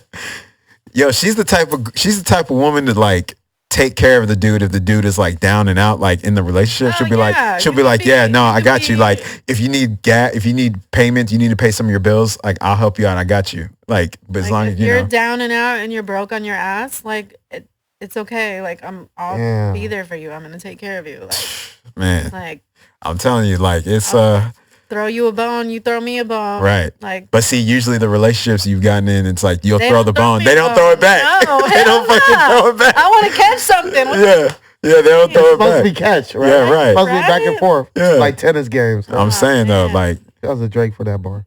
Man. Yeah, man. But I said shouts to Drake for that bar, the tennis, back and forth like tennis. But what do you think of Drake? Drake? We just talked about Drake. Did we on the way over here? Yeah, we did. Yeah. It's like I was in the car. Huh? What do I? Yeah, what do you think of Drake? Like, Man, what do you like? Like not just like you could talk about his music, his character, what his image, what he puts out. Like, what do you think he is? Like a role model and everything else like that? Do you think he has an impact towards how men are today? I don't know. I don't know if you really want my opinion. Yes. No, we do. Yes, we do. That's what Wisdom Talk is for. We do. Do it. We do. Do it. What's that? Shia LaBeouf? Do it. I know. Shia LaBeouf on that beat. I don't Just know. Just do it. Yeah. That part. I don't know. Run that shit.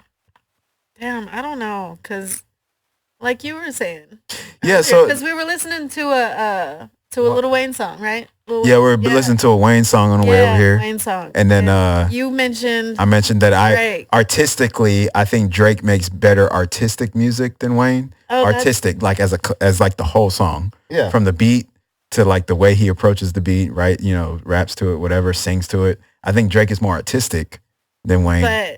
But I would rather I'd rather choose, if I had to choose between the two, I'm choosing Wayne over him. Like as far as the content. I mean, I don't know how to say it. I like his music. Yeah. But I feel like he's I don't know the word. Bitch. I'm sorry. Not like that. I'm sorry. It just flew off my head. Nah, Drake is not a bitch. No, really? You want to know what I was really going to say? Yeah, what was you going to say? Which this sounds really weird, but I was going to say like I was going to say he acts feminine. Very feminine, very soft. Flamboyant. Soft, like. Yeah. I didn't want to say that, but. Yeah, I'll give you. I could be blunt. I'm sorry. I'll give you a good. Sorry, be careful. I'll give you a good difference between. I'll give you a good difference between Drake and like early 2000s, 90s R&B singers. So 90s R&B singers, early 2000s singers, they were soft in their music because obviously they're R&B. Like between what? Like what we like we were jamming to like Avant and like Tyrese. Usher, Tyrese, Genuine. That's another Who one. else were we listening to? Avant. I said Avant. Case. No, Case and Casey and JoJo. No, just Case. Just you remember Case? Yeah. Were we listening to Lloyd. We jammed Lloyd too. Lloyd. Yes. So listening to some music. She been jamming.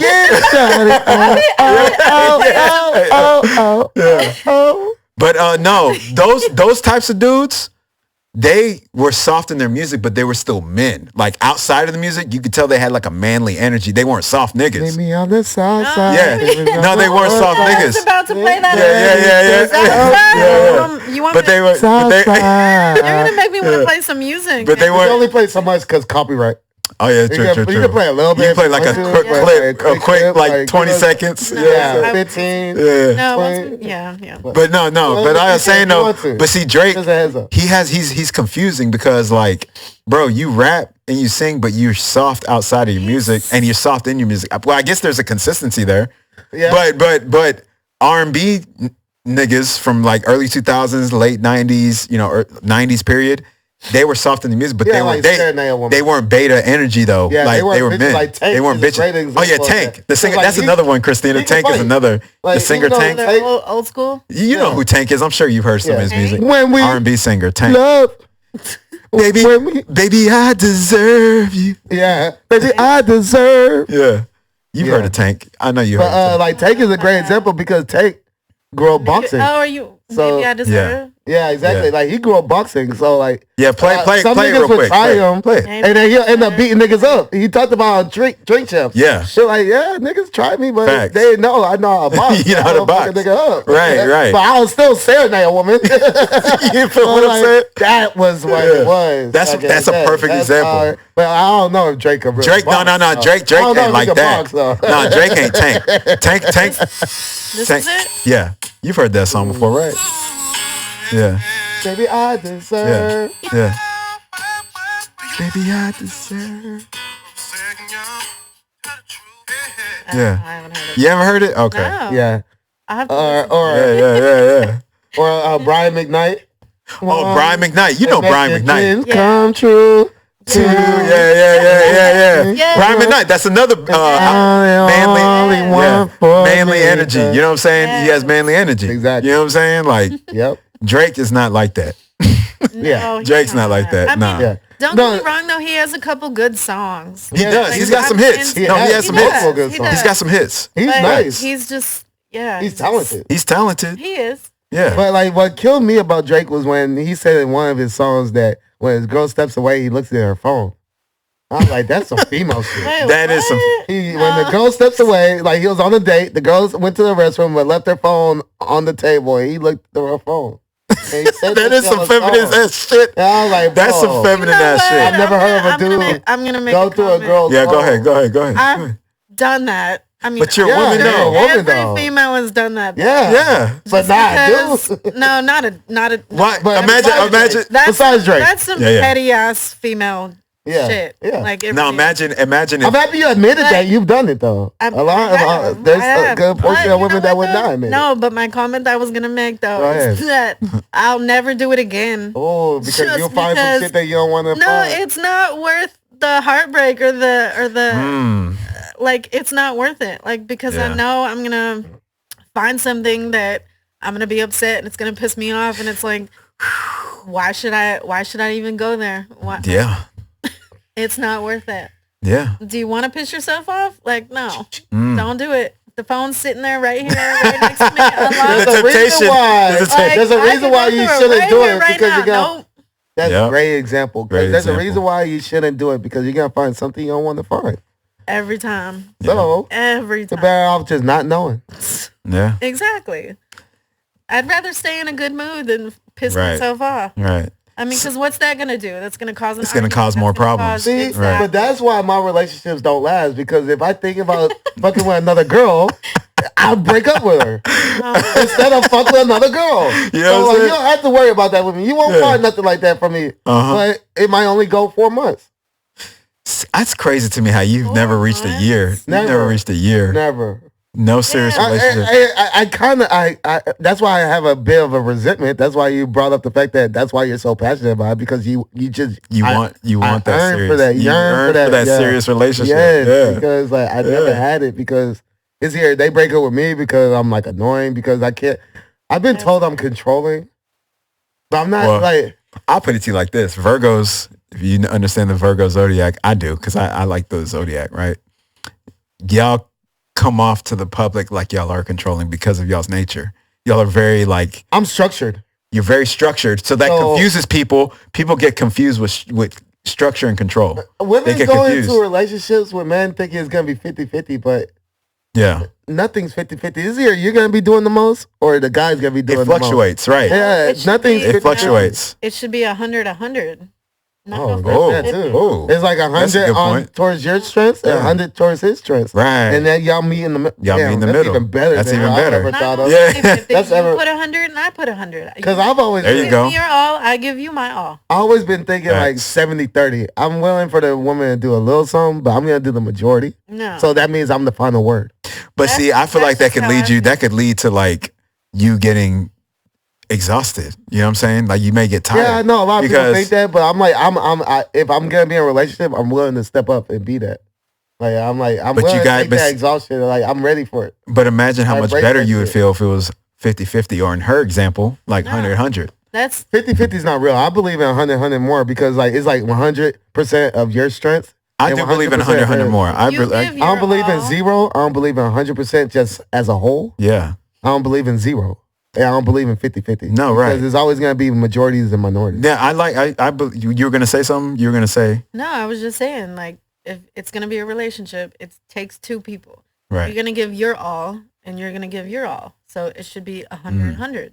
I agree with that. That does make sense, though. I agree with that. That does make sense. It should be 30, 70. That might help me for my next relationship. Thinking like that. I'm going to give my all. It shouldn't be lowered or in any other type of way. That's just how I feel. I don't know. Yeah. Other people have their opinions, but yeah, that makes a lot better sense because then you're doing your duties within the relationship, and the other person, your significant other, is doing their duties, which is and then like y'all two together with your duties combined make that ideal. Exactly. Yeah. That ideal. Yeah, I agree with that. Household or wherever you want to call it. Yeah. Foundation. Empire. All that. I agree with that. That's yeah. You just hit me. You're supposed to be our guest. Yeah. I'm supposed to be hitting you. Yeah. With the shit. And you just hit me with some shit. Yeah, right. It's gonna help me carry myself better in the future. Yeah, damn.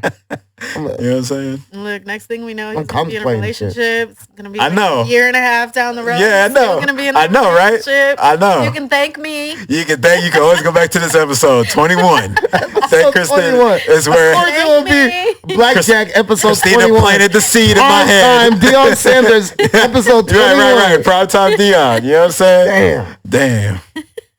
Shout out to Deion for winning that game. Oh, yeah. Shout out to him. That was a great game. Wow. I loved it. Colorado. His two main prospects, his son, at quarterback, and then Travis Hunter. Playing both sides, too? Yeah, playing both ways. Yeah, 2 touchdowns and a pick.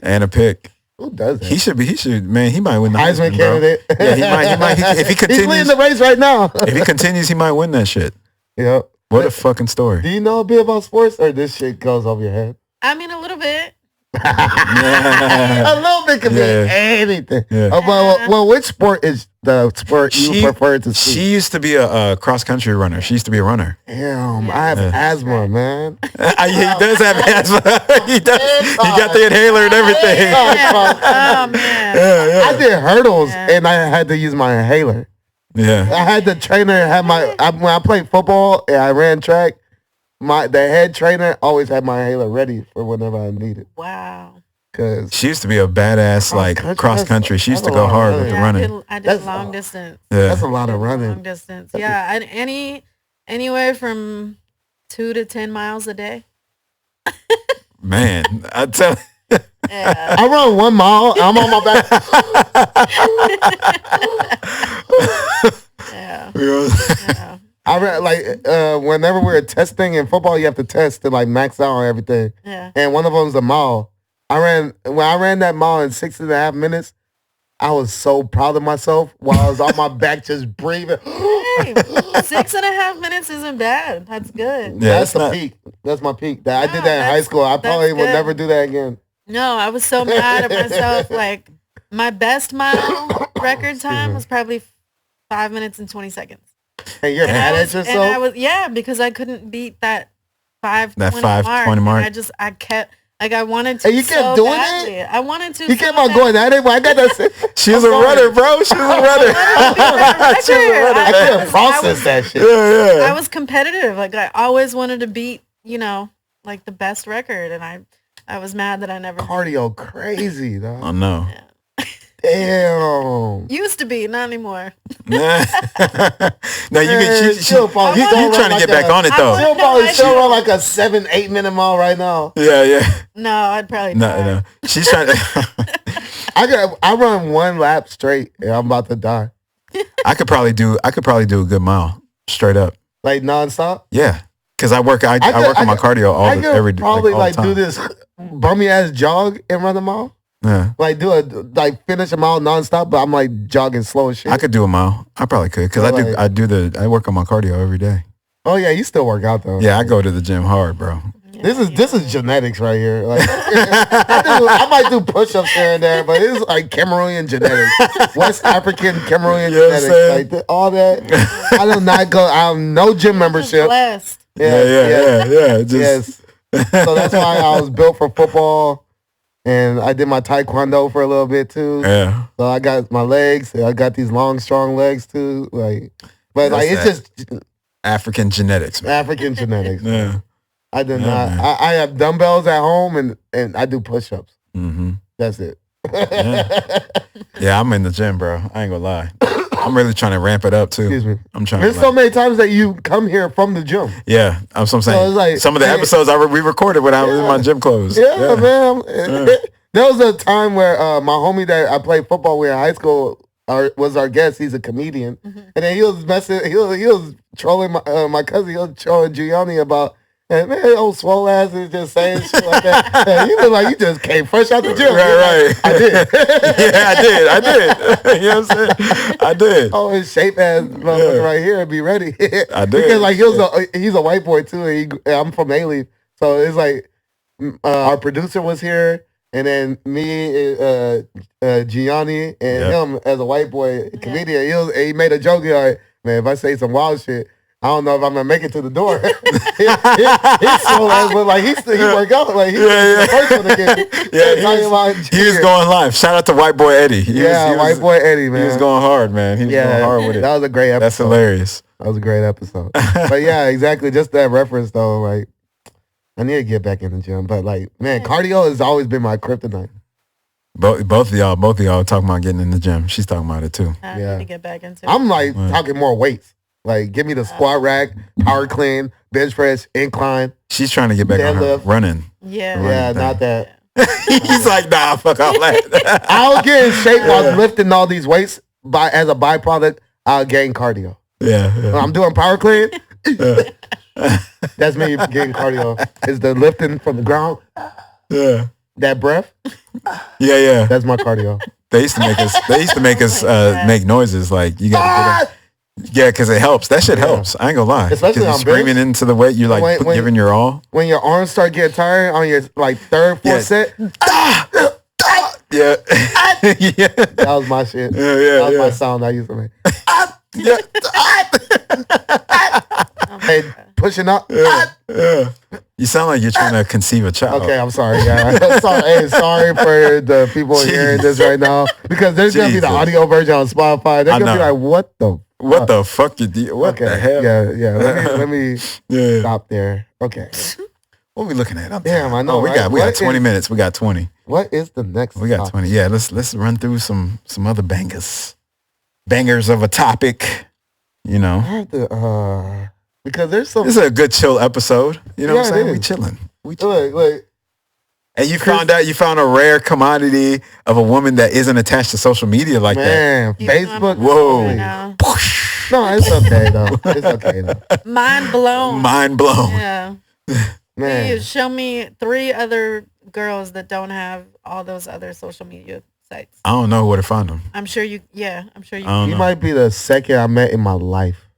Wow. That didn't have like IG. IG or multiple social media. Yeah, or multiple, exactly. They had like only one. And that girl, she had Snap. That's all she had. Yeah, I don't even have that. But like, she didn't have Facebook or IG or Twitter or anything else. But Snapchat, okay, I deleted Snapchat like it got because Snapchat goes away in 24 hours. Exactly. That's why she kept that. No, but if you even send messages like isn't it like they could open it and then you can't open it again or whatever, right? Yeah, there's that too. Right, yeah. So I feel like it's just like shady. Yeah. It is in a sense, you know what I mean? You want to know what's even I don't trust it. You want to know what's even crazier? Because like I'm not only in the hip hop scene, but I'm in the EDM scene. I'm a dance choreographer and sound engineer. Just started sound engineering, but I've been dancing all my life. African Chris Brown. Just a flex right there. But yeah, the whole point about me bringing this up is that a lot of the EDM people use Snap, and they show me tricks like you can read the message as long as you keep your thumb on it, and it'll pop out, and then you can slide it, and it's like you never read it.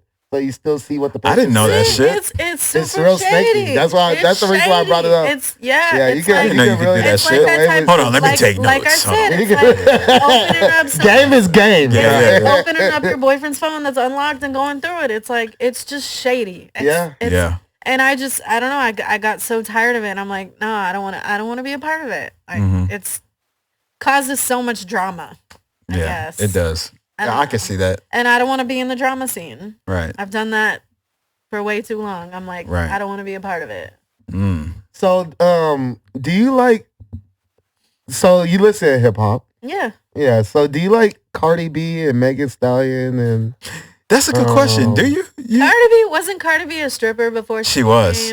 She was. And then she became an artist, a rapper. Did you know that while she was a stripper, she used to drug guys when she talked about that to shit. A hotel? Yeah, she talked about that. Rob them. She did what? She would drug the guys that would try to take her to the hotel, like try to take her out, from the strip club, thinking that they're gonna get lucky, like making money off of them, like drugging them. She'll drug them and rob them. Yeah. Because like she used to do that? Yeah, she used to do that when she was a stripper. So basically it's like the equivalent of like if she meets a guy at the strip club that's talking about it, she'll like spike his drink. Yeah. And like then like go take him back. The money and go. Yeah, take the money and just like basically rob him or have some other people set him up and like rob him and shit. And she's open about that. And you think that hurt her career, Emmy? Hell no. You want to know what happened Man, on the contrary? what? That's crazy. There's a movie called Hustlers on Netflix, Jennifer Lopez, and she's on it. Yeah. And guess what she's doing on that movie? What she did when she was a stripper. She did that, didn't she? Yeah, she did You've that. seen the, And she's reenacted what she really did in real life. She's reenacted what she did in real life on the movie. That what she did that should be heinous. It should actually have a negative impact on her career. Actually got her a role. Talking about Cardi B, right? Yeah, Cardi B. Yeah. So it's she was just she was in the movie. She was. Okay. It's like that double standard. Damn. Yeah, I just noticed. Because if it was the other way around. I never knew she did that. Yeah. That's crazy. Yeah. Another perspective. I mean, but do either one of y'all know how like she came up and became like in the music industry? No, enlighten us. No, I don't know. Okay. I thought you might seriously asking. Yeah. She's like, how did she come up from somebody being she met in the club? Like basically her connections. Yeah. Yeah, connection through because the strip clubs is a great place to network. It is. Yeah. No, that's a fact, bro. I learned that from a fact. Even from a male perspective. Real talk. A male perspective. That's real talk. Legend performed at a strip club.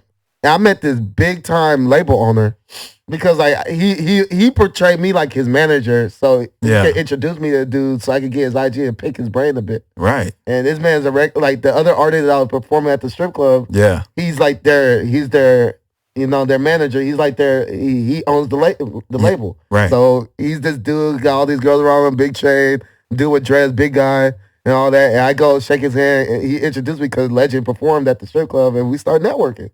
Yeah. And it's just like I've personally experienced that shit. I have a couple strip club like homegirls that are in the scene right now, or one of them just stopped dancing like a couple months ago, but one is still there now.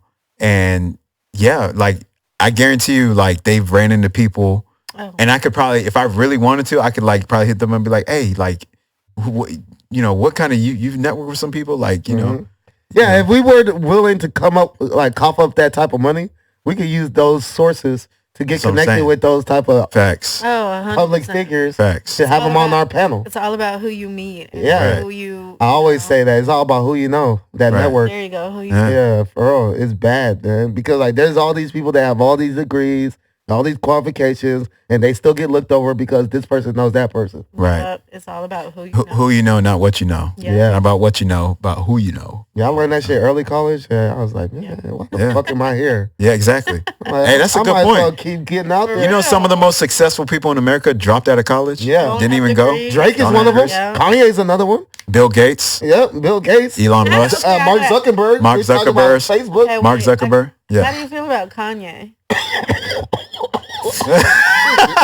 You see what happened? As soon as you said Kanye, I didn't mean. As soon as you said Kanye West, damn, he's coughing up his damn stuff. It's good. Yeah. It's a good question. See, because last time we talked about Kanye, we almost got banned because of the thumbnail that we had. No, but they reversed it though. They reversed like, it, you know, because it's like, what the fuck? We're talking history here. Yeah, we're talking about what we've seen or what's been reflected out there. Because you know how Kanye has this stigma because he talked about a certain group. Yeah. He talked about, and that certain group are the owners of YouTube. He talked about Jewish people. I'll say it. Jewish people. I say them boys. I'm always trying to watch out. Yeah, he doesn't give a fuck. Yeah, that's why we have a good balance. I'm not in any of this. See, like, she's spectating now. That's a good question. She's a guest. Yeah. But about Kanye, I like Kanye. I've always liked Kanye. I still like Kanye. I love him. He's great. I know that he has his own mental disorder with bipolarness. Yeah. But he knows that, he embraces that, and he has. So he does. Sometimes when he has his episodes, you gotta keep that in mind. But he's still a genius. Right. He's one of the best producers of all time musically. Yeah. That's why I mainly love him, because he's fucking phenomenal. Still a musical genius. He's a musical genius. I love him for that. You know what I mean? Yeah, and I like Kanye as far as like some of the stuff outside the music. Some. Yeah. You know what I'm saying? Exactly. Like, I don't agree with everything. Thank you. Yeah, exactly. I don't agree with everything, but I like some of his takes on stuff, right? I don't agree with everything anybody says. Yeah. That's a fact. Yeah. Yeah. So there's gonna be some disagreements. Yeah. But as far as what got me drawn to Kanye, me personally, is the music, man. His music is second College to none, Dropout. dude. Like one of the most classic. Get 'em high. That's what I'm saying. I could go through that whole first line. I'm My just flow saying. isn't the pocket like walls. I got the pocket like drawers. You can't call it. I got the fur like alcohol. My first year, I was going to hell the prom till I dropped out of college. And then, you already know. But yeah. Yeah, Kanye's great, man. Yeah. Him and Dame Dash are like, exactly. Cool. I shout out to Dame. I love Dame Dash. His relationship with Dame Dash is the reason why him and Jay-Z stay cool. Right. Because Jay-Z had his doubts. Yeah. And Dame Dash is like, nah, this man's the truth. Right. And then eventually Jay-Z came around. All right. Listen to the song "Last Call" on College Dropout. Oh yeah, the very last song. The interlude. Yeah, where he starts talking about how he led up to signing with Rockefeller. It's a great song. Great. Yeah. Well, what do you think of Kanye? Yeah, what do you think about him? Hey, Kanye. Yeah, it's like seesaw effect. Seesaw. Yeah. Because there's some pros and then there's some cons. Yeah. And that's why I was like, I feel you. But I love him though. I love him overall. No, I mean I like him. I like him too. You want to know what's good? Is that even though I have to be at my homies by before 9, no one else is gonna be in the studio. Like, so we don't have anyone waiting on us. Oh, after us? Yeah. Oh, there's no great. one. Perfect. So we can run until like at least 8 if we want to. If we want. And then we can leave by 8, and then I'll get to my homies before 9 still. Mm. So there is still that. Just to put in mind, this episode, just because I'm vibing right now. Yeah. I'm like, I don't want to chilling. Yes, we're supposed to end at 7, and there's only 7 minutes left till 7. I'm not ready to leave. Yeah, we're just gonna go. We're gonna So wrap it up when we feel like it. Yeah, exactly. So I'm gonna address you, Cuzzo, because every now and then we have our moments where we disagree, or like I play devil's advocate to some degrees. Like, even though I might be on your side, I like to play devil's advocate so we can get another perspective. Okay. So Candace Owens. Oh my God. Candace Owens? She doesn't know. I don't think she knows. Oh, snap. She's a political pundit. Yeah. You know what I mean? You're not big on politics, huh? Not. I don't like politics either, but I'd still just pay attention to things. But like, I'm a neutralist, so I guess that's my own thing that I created. But I say neutralist because like I see the pros and cons of all political parties, from Republicans to Democrats to moderates to Green Party to independents.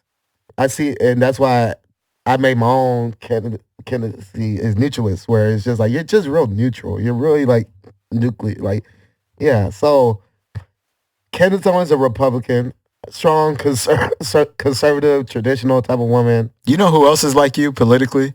Tyrone Magnus. He's a YouTuber. I don't know if you're familiar with who that is. I've heard of him. Tyrone Magnus. I heard his name mentioned on another podcast. Yeah, Tyrone Magnus.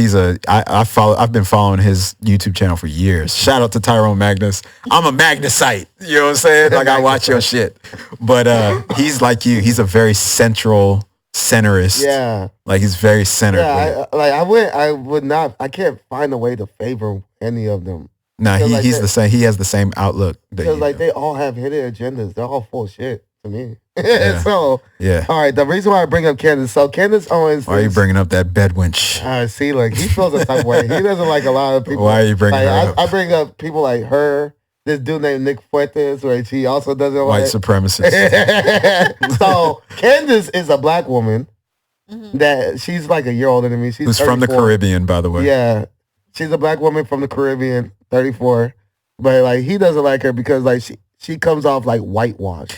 A lot of anti-black rhetoric comes out of her mouth. Yeah, and she and her husband's white, and she's about to have her 3rd child and all that. I don't care about that. That part doesn't matter to me. Really matter. But it matters to me when you start talking anti-black shit. Yeah. That's when it matters. That's when I'm gonna highlight. Oh, I see why you anti-black. One of the reasons why is because you're with a white dude. And then there's Nick. That's the only reason why I'll highlight that. Yeah. If she was neutral or just didn't talk shit about black people in general, I wouldn't care who she dated. You could go date whoever you want, like white, Hispanic, Asian, don't matter, because you're not against black people. But if you are against black people, that's why I'm going to highlight your. Oh, it makes sense because this reason why. But when you that say reason against why, black people, it's not all black people. It's just a certain demographic of black people. No, well, I don't know about that. Yeah, well, I do. What demographic are we talking about? Well, it's more ratchet. no ignorant. So the shit. So the shit she was talking about George Floyd. George Floyd's not ratchet. Well, George Floyd was a bit. But you see how she tried to rationalize and that's a great example. And justify the death of him, right? And that's a great example. So therefore, that's anti-black shit. Like, bro, how are you gonna justify that cop? Yeah, exactly. No, that's why that's why it's a great example that you bring up. Why it helps segue to the whole Candace Owens thing. Okay. And gonna get to my ultimate point. Okay. But we gotta address the George Floyd thing first. I did not like how she was like justifying a murder of anybody, because like, you know, if a person is like really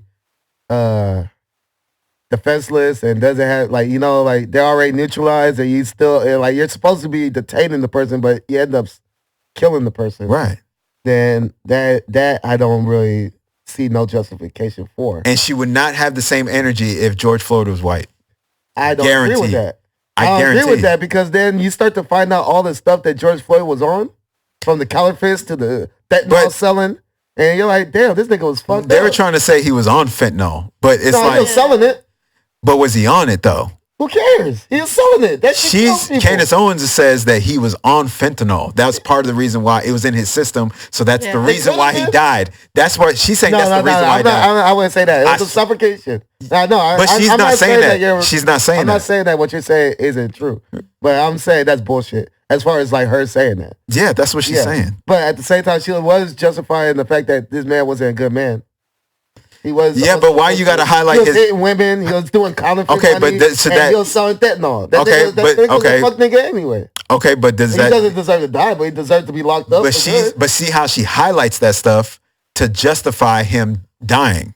You see what I'm saying? Yeah, it's a double-edged sword. So if you're gonna highlight his background to be like, oh well, you know, he died. I mean, he had this bad background. Like so because he died, I mean, he had this background though. So. And that's why I'm a neutralist, because but see, that's a tricky tactic, bro. She's coming from, that's a tactic. At the same time, I know she's wrong in her final assessment. But I can see where she's coming from. That's a tricky ass tactic though, because that's a white supremacist tactic, bro. That's why we talk about Nick Fuentes. So if you don't know who that is, now we give you a briefing on Nick Fuentes. He's a 24-year-old, like real smart dude, white guy, but like he's really like pro-white, as in like he doesn't believe in. He calls it race mixing, but interracial dating. He doesn't believe in that. And he's like all about my wife's going to be, he's a virgin too. He's a real Catholic, religious guy. And he's like, my wife's going to be white. And I don't like that the white people are becoming the minority in the country. He wants to keep America white. He wants white supremacy. He wants majority of the population to be white. That's what he wants. He doesn't hate other races. But you do though. If you want, he just wants it to stay white. But see, here's the thing though. If you see, and when he talks about other races, he's only going off of statistics. So it's like, yeah. So go ahead. I know. Look, he's already looking at me. Hey, that's why I'm real neutral, because like a lot of people call him racist, white supremacist. Because he is. He is. You want the white race to be superior. That's white supremacy. You want the white race to be on top. You don't want them to be minority. You want them to be majority. You want them to be on top in everything. Because historically they have been the majority. I mean, in America. Yeah, that's what he's talking about. He's always talking about. Right. So you want white to be majority in America. That's why, like, for many different reasons, not just for population reasons. It's for economic reasons. You want white people to be on top, because if you run the economy, like, then your group, your race is you're in prioritizing your own. But it's at the expense of other people. It always is. Right. It always tends to be. But see, here's the difference though. When black people prioritize, when they have black empowerment, that doesn't mean we're not saying y'all shouldn't empower yourselves. Have always been looked at as a bad thing. But what has? Black Panthers. But you know why though, right? You know why? You know what the Black Panthers? You know what they were actually doing though, right? They were feeding the homeless. Yeah. Black Panthers trying to give back to their own. Black Panthers were formed in defense. Yeah, exactly. Of the KKK and other white niggas. Really what it was defense. It wasn't offense. Yeah. See, the KKK is offense. But they demonize them to make them seem like they're aggressors. Right. Yeah. White supremacy is offense. When black people make a group or get like a Black Panthers or whatever, like Malcolm that's X defense. Too. Like how they see Malcolm X. Right. Because he was polarizing. But he was polarizing for basically telling black people to stand up for yourself and defend yourself. Where like Martin Luther King was all about peace. And that's the other cheek. And that's why they liked him more than Malcolm. Yeah. Because of that. Because he was all kumbaya. Right. He was more kumbaya. I want to hold everybody's hand. Kumbaya, Malcolm was like, man, fuck that. If you're against me, I'm not holding your hand. Yeah, exactly. Like, are you serious? Like, I'm not going to love my enemy. What are you talking about? Like, I'm not loving my enemy. My enemy don't love me. Like, what the fuck? Like, nah. All is fair in love and war. You know what I'm saying? Like, nah, that's crazy. Like, no, man. But yeah, no, what were we saying? We're talking about Candace. No, after Candace. Nick, yeah, Nick Fuentes. I hate bringing this full up. Why would you always bring his ass up? I'm the one who brings him up. Damn it. I know you don't like him. We haven't brought him up in like 3 episodes. I know. And now we finally bring his ass up again. I know you don't like him. But it's gosh, fuck that fool, man. Look, man. People look, I might even get some scrutiny for this. I don't like some people might even call me like an Uncle Tom to degrees. Only because I'm about to say Uncle this. Tom. I'm not curious about but like, you want to know. I you want like knowledge. Yeah. I love knowledge. That's what I'm saying. You want to know knowledge. Every right. now and then he says some shit that be spot on, and I'll be like, hey, for a 24-year-old, that nigga pretty smart. He knows some shit. I'm like, I didn't even know that. And I look it up, it's true. I'm like, oh shit, what the fuck? But then other times he says, I fucking hate women because like he doesn't believe in women. He's one of those dudes. He doesn't believe in women getting a higher dudes, education and getting a job and like choosing career over family. He thinks women should just be in the kitchen, being moms and wives. Right, being moms and wives and being in the kitchen. Yeah, in the kitchen, like, exactly. He's one of those types of dudes. Exactly. He's an extremist in that too. So, and he'll say, and like, I've so seen a clip of him say, I was whack, dude. I fucking hate women. I'm like, damn. He's so fucking whack, dude. I'm like, I wouldn't say all that. He's a troll to me, dude. Like, overall, like, I just feel like, I don't know. But you want to know the irony? Is that he was on Kanye's team when Kanye was going to run for presidency. Of course he was. And he was a part of it. Because he was like his writer. Because white supremacist or white supremacist thinkers don't like Jewish people. Yeah, that's why he got canceled everywhere. Yeah. That's why he's canceled everywhere. All he has like Rumble is Cozy TV. See, and I love Jewish people. I just like to talk history at the same time. That's the difference. Hey, I love Jewish people. This is a good clip. Yeah. This is going to be a good one for YouTube. Hey, yeah. We love Jewish people. We love Jewish people. Shout out to my coworkers, Don. Look at him. Joanna. Look at that dude from Parts. The dude from Parts. Yo. Yo. Nah, we love Jewish people. I love Jewish people. I just like to talk history, though, at the same time. Truthful history. And truthful history sometimes doesn't align with the image that Jewish people try to put out all the time, like Jewish people having slaves. That's a fact. There were Jewish slave owners. That's not my opinion. It's well documented. You can look this up. You know what I'm saying? So, hey, that's history. Controversial take. That's history. It's not. It's history. It's true. It's true. It's true. Like, you know what I'm saying? Some of the biggest. Look it up. Yeah, you can some of the biggest white supremacists were Jewish people. Like if you're a slave owner, you practice white supremacy, and if you had slaves and you're Jewish, I'm not saying you just said that white supremacy people and Jewish people got beef too. Because like the powers that be. Are them boys. A lot of them do. Because I don't like to say the term. Right. But, okay. But they do because people. Okay, look, listen, here's an example, right? White people infight with each other all the time. Right? Like Russia and Ukraine. When that shit was going on, that's white on white crime. That's white on white. That's white on white. That shit was going on. It's still going on. Yeah, that's white. It's still going on. Yeah, it's still going on. We're on the back end, but it's white on white violence. Same thing with black people. We have our infighting too. Black people have black on black crime, whatever. But at the end of the day, white people know how to put their differences aside to harm black people more than black people do it with ourselves. You see what I'm saying? Like we don't know how to put our differences aside as easily as white folks do. That's why we have the debacle that we're in now. That's a tough thing to admit, but you're right. It's facts. It's true. It's a tough thing to admit.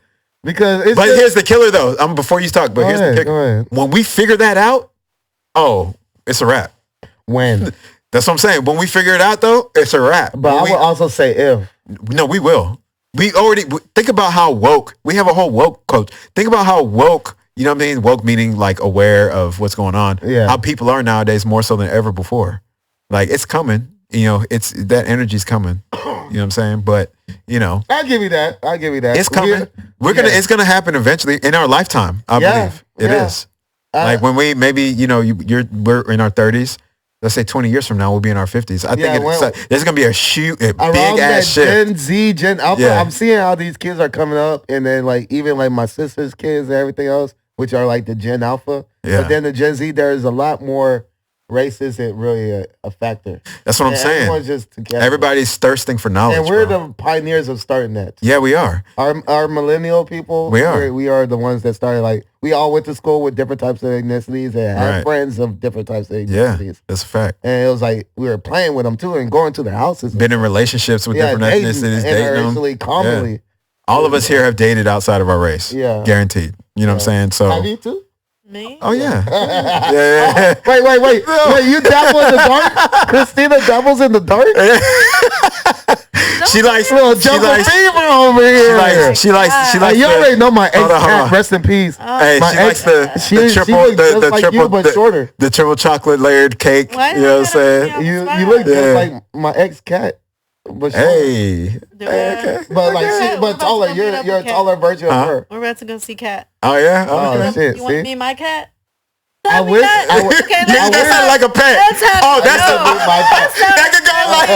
I do have a cat too. That could go like 3 different ways. That could go like 3, 4 different ways. Give me my cat. And she said, that could go like 3 or 4 different ways. Human. We're talking about her friend, best friend. Okay, her name is Katie. Okay. Yeah, there you go. Clear it up. Clear the air. Cat. Thank you. Anyways, that came off totally wrong. No, people will love that. That's comedy. People love that shit. Because people can get nasty with it too. That's what I was saying though. Yeah, I know. Katie. We're talking about Katie. We're gonna meet Katie. That's what. And not Katie Wolf. Oh, that's what I'm gonna do real quick. That's where we go. Shout out to Katie Wolf. She's a huge fan of the podcast and one of my homegirls from back. Wolf, that sounds super. Yeah, I've been cool with her since 2010. Katie, I know if you catch this episode, she watches like all the time, like when she's at work. She works from home and she's pregnant. She has a child on the way. Wow. But like she's a huge fucking fan of this podcast. Like huge fan. She wants me to give her some merch too, by the way. She's like, do you guys have onesies? Yeah. For the baby? Oh my God. Imagine she has to, if you get her a onesie, she has to take a picture of that baby in the onesie. Yeah, no, facts. Hey, Katie, I know you're going to catch this episode. That'll become the thumbnail of our fucking page. I want to sell onesies, bro. Like, for recognized onesies shirts. Like, that'd be great. You can make some money off that. He said, I want to sell one. No, when she told me that shit, and I was like, yo, that's a good idea. To make baby clothes, bro. Talk about marketing pitch.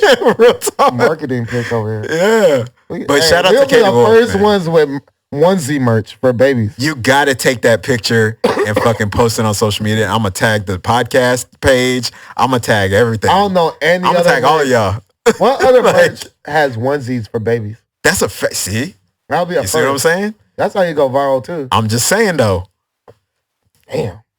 By the way, you got to get on some merch. I know. You got to get at least a hat or a shirt. Merch game. Or a shirt. Watch, next time she's on the panel, on the platform, she's going to have the merch. You got to come back. Yeah, you got to come back too. Return as a guest. You know what I'm saying? Just come back. Imagine having her and Ruth Mama. Oh yeah, that'd be great. My homegirl, one of our previous guests, homegirl, my homegirl, the one that gets all the DMs. The one I was the one that gets all the DMs. She's. Oh, what was the one that dude sent her? She said, he said, "Are you single yet?" That's what he DM'd her. Not even knowing if she's in a relationship or not. The way he shot his shot was, "Are you single yet?" Wow. And this dude had been messaging her since 2019. Damn. And she hadn't responded. He's been on it. And he's still at it. Oh let me ask you this. I'm sure you've had guys in your DMs like that, like hitting you up all the time. Like, because all women get that shit nowadays. Thirsty as fuck. Like, well, no, guess what? Before you even get into that, because we're going to talk about those guys. Yeah. But guess what? Spoiler alert for us guys. What? Our DMs are dry as fuck. Our DMs are dry. My DMs, I've dealt with it before. You want to know what girls message me? Scammers. Yeah, I get that too. Like spam. They're not even real girls. Spam messages. Facts. That's a fact. They're trying to get my cash app. Right, facts. Send me some money. Spam messages. I'll send you more. You know what I'm saying? Spam messages. Like, I'm just saying. So just to know, the perspective from men and women is just, we're different, bro. Like, I can keep on making more and more examples to show how different we are. Yeah. Y'all gotta fit niggas off to make sure. I know y'all gotta fucking stiff arm dudes. Y'all always gotta constantly hoping for the best. Yeah, y'all got options, man. Y'all got options. Y'all have the options. We got to make options. There was a subject, my homeboy Yasin that I meet at the gym, my Pakistani homie. He wanted me to bring up a topic today. It was about it was about sexual not frustration with your partner, but it was about is sex a factor in a relationship? Like, does it matter to keep the relationship like? Yes. Yeah, it was something I forgot. Excuse me, Yasin. I forgot exactly what you wanted to have me bring up. But he's a fan of the show too. Shout out to you. But he's a fan. He watches. The fact that's a supporter top question. It is a supporter question. He wanted me to bring up sexual frustration or is sex a factor? Let me put it in question format for you, and then y'all two can go off on it. Is sexuality with your significant other a factor to keep the relationship on par? Does it matter? Does sex matter? Basically, is sexual frustration a downfall to a relationship? Will it be a downfall? I'm gonna go first. Yeah, go ahead. Yeah, go ahead. Yeah. And maybe you can. But he wanted me. Maybe you can feed off what I. Yeah, right. So, here's the thing: if you're in a long-term relationship with someone, let's say y'all are even living together, y'all should not go more than that period amount of time, like that time of the month, without having sex. Like whenever you're going like months of no sex. Yeah. And you're living with someone? Yeah. That's where a problem. There's something going on, bro. Real talk. Making that ultimatum with the relationship. That's true. Addressing that situation. So why are you not having sex with me? If you're not gonna have sex with me, why are we together? If it gets to that point. Yeah. Of months. I want to say this too before you go. I want to say this I don't even know if I want to say anything. Okay, I want to say this. You should though. When sexual, y'all are gonna judge me. No, we're not. When the sexual energy. This is a judgment-free zone. When you've been in a relationship with someone for like 6+ months, right? And the sexual energy starts to wean away, like slowly. It starts to get less and less and less to nothingness for months at a time. When the sexual attraction's not there anymore, I feel like that's the beginning of the end. Yep. For anybody to keep interest. Because you can keep interest with all these other things, but I think when that's taken away, like that's a problem. I'm for real. Like, especially if you're in a committed relationship, right? Now, if you're in a relationship that's only like, a month or 2 months and y'all ain't doing it no more, then you can easily chalk it up and be like, all right, well, it is what it is, whatever, I'll just keep doing me over here. And, we may address it later, but whatever, or break up with her or him. Right. Mm-hmm. But, I think it is a factor, bro. To overall attraction. Exactly. It is it's not the only thing to attraction. It's one of the main arms of attraction. You know what I'm saying? Physically attracted to the person. It does matter. It's not the main thing. Obviously what's in the spirit, what's in the mental, what's in the heart is what's going to carry you for the long haul. Right. But it plays a part. It plays a part. But for that curiosity, for that side of things to get sparked, the curiosity of it, I got to like what I'm looking at, you know what I'm saying? To be able to get to know you. And once I get to know you, that can either make me go forward or pull back. That's a great point. You know what I'm saying? That's a great point. So I want to hear what you're because think about it. Let's say, one last thing. Yeah, go ahead. Let's say Christina was a stranger, right? Like I had no idea who she is. I just saw her out in public. Like, obviously, I'm like, damn, okay, she's straight. Like, she don't look that bad. See, that right there is going to spark me to want to get to know her. To see, who is this person? Like, because I like what I see, I'm going to go get to know you. We're visualistic. Guys are going to be visualistic. We're looking at the woman's exterior first before we even get inside her head. But we kind of have to get our curiosity sparked. How do we get our curiosity sparked? We got to like what we see. Yeah. So if we go over there and then her personality shit, then I'm going to be like, oh, fuck, whatever. I'm not fucking with this. Yeah. Like, hell no. Does that make sense? Or that am I tripping? Like, you know what I mean? Because you're going to get the approach. You're going to get the approach. You're going to get the approach. But now, after the approach is over, now it comes down to personality. Like, okay, is this person cool? Are they an asshole? Yeah. You see what I'm saying? So, but yeah, I think sexual attraction, and that plays a part in sexual attraction because you like what you see. That's sexuality. You know what I'm saying? Like, you're like, oh, okay, this person's fine. All right, cool. Oh, and a woman's perspective. Oh, that he's cute. You know what I'm saying? Like, you can. So like, even it goes both ways. So you're probably implying as well, like whenever a girl's like just turned off by their man, they don't want to have sex with him, huh? Yeah. So is that what you might be having a point with? Yeah. Yeah. Yeah. Yeah. I really don't want to make my comment. No. I really don't. I probably honestly shouldn't get into what I could say. But well, I could just start playing the guessing game with what you might want to say through my experience. Man, just say it. So like, I don't want to get like. So if you feel a type of way towards that man, that could be all the reason why you don't want to have sex with that man. Huh? Right. I mean, yeah. So like, let's say something he said, something he did, or just you look at him and like, motherfucker, hell no, he ain't getting. Yeah, he's not.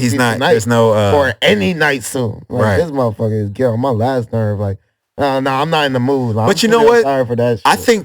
I think non-physical stuff can play a part in sexual attraction being diminished. I think like stuff like the mental, like if someone's like mentally fucking with you in a relationship, that can turn you off. Oh, totally. You know what I'm saying? You could look at that person, all of a sudden they look like fucking Shrek now. Because like they're like mentally, you know what I'm saying? They're like mentally like turning you off. So it's like physically. No, you're right. Yeah, so physically you're gonna be right though. You know what I'm saying? Right. Like you're 100% right. So that could play a part in sexual. It does. Attraction. That mental plays a lot. It does. I can admit that. It does, bro. Like. Yeah, and me and my homie Yasin, we were talking about that. You know, I'm not gonna put his business out there like that, but you know, he was dating this girl like, you know, for a little while, like 7 months, and like there was times where, well, that girl actually was sexually on point, but all the rest of her baggage was not on point. Damn. The recent girl that he was with her for like 4 or 5 months, but like, you know, hey, you sound like me. Yeah. No, he was with her for like 4 or 5 months. He was with her for 4 or 5 months, but the sexual attraction wasn't there. So he felt like he was kind of like spinning his wheels. Now, he's not the type of dude to think sexual attraction is everything, because he's not like that at all. He's a great guy. But I'm saying like he realized that sexual attraction is a factor to having a relationship that's interesting, you know, that's keeping it moving. It's a factor. It's not the main thing. But it is a factor. Go ahead. I like the reaction. Yeah, I know. She wants to say something so bad. I'll let your body speak for you. Body language still exists. She wants to say She wants to talk. You don't have to say anything. I don't. But yeah, she wants to say something. You want to say, fine. Whatever, man. I mean, I do, but I don't. Maybe. Unfortunately for y'all, maybe on the next we're going to catch you off camera. All right. Yeah. Off camera. She's about to go hard off camera. Yeah. Off the record. She's not trying to criminalize herself. I see what it is. Off the record? No, but for real, I am going to save. Yeah. Well, you know. Yeah. But yeah, you might expose some shit. But what do you says too much? Yeah. Where someone might catch wind of this and be like, really? Really? You know? But, okay, so overall. Slick. Yeah, I know. Very slick. So overall, you feel like you feel like sexual attraction, talking about you, cuz you feel like sexual attraction is one of the factors that play. Not even as one of the factors. I'm not even gonna say the biggest factor, but it's like it's one of them. But it is. It's in the top 3. It's top. Yeah, top 3, top 5 for sure. I wouldn't even say 3 for sure. Yeah, top 3. Yeah. 2 or 3. Yeah. Because I've been in relationships. I'm gonna tell you right now. I've been in relationships where like. A lot of times, it's the only thing that holds it on at times. I know. Is that physical, like you're still sexually attracted. So would you, even if y'all aren't seeing eye to eye, but y'all still would go there and look past that, not seeing eye to eye, but still would go there just because y'all fit. And like, it's not even like half-assed, but y'all are still having great sex. Right. Sometimes that's a lot of the times why people stick around.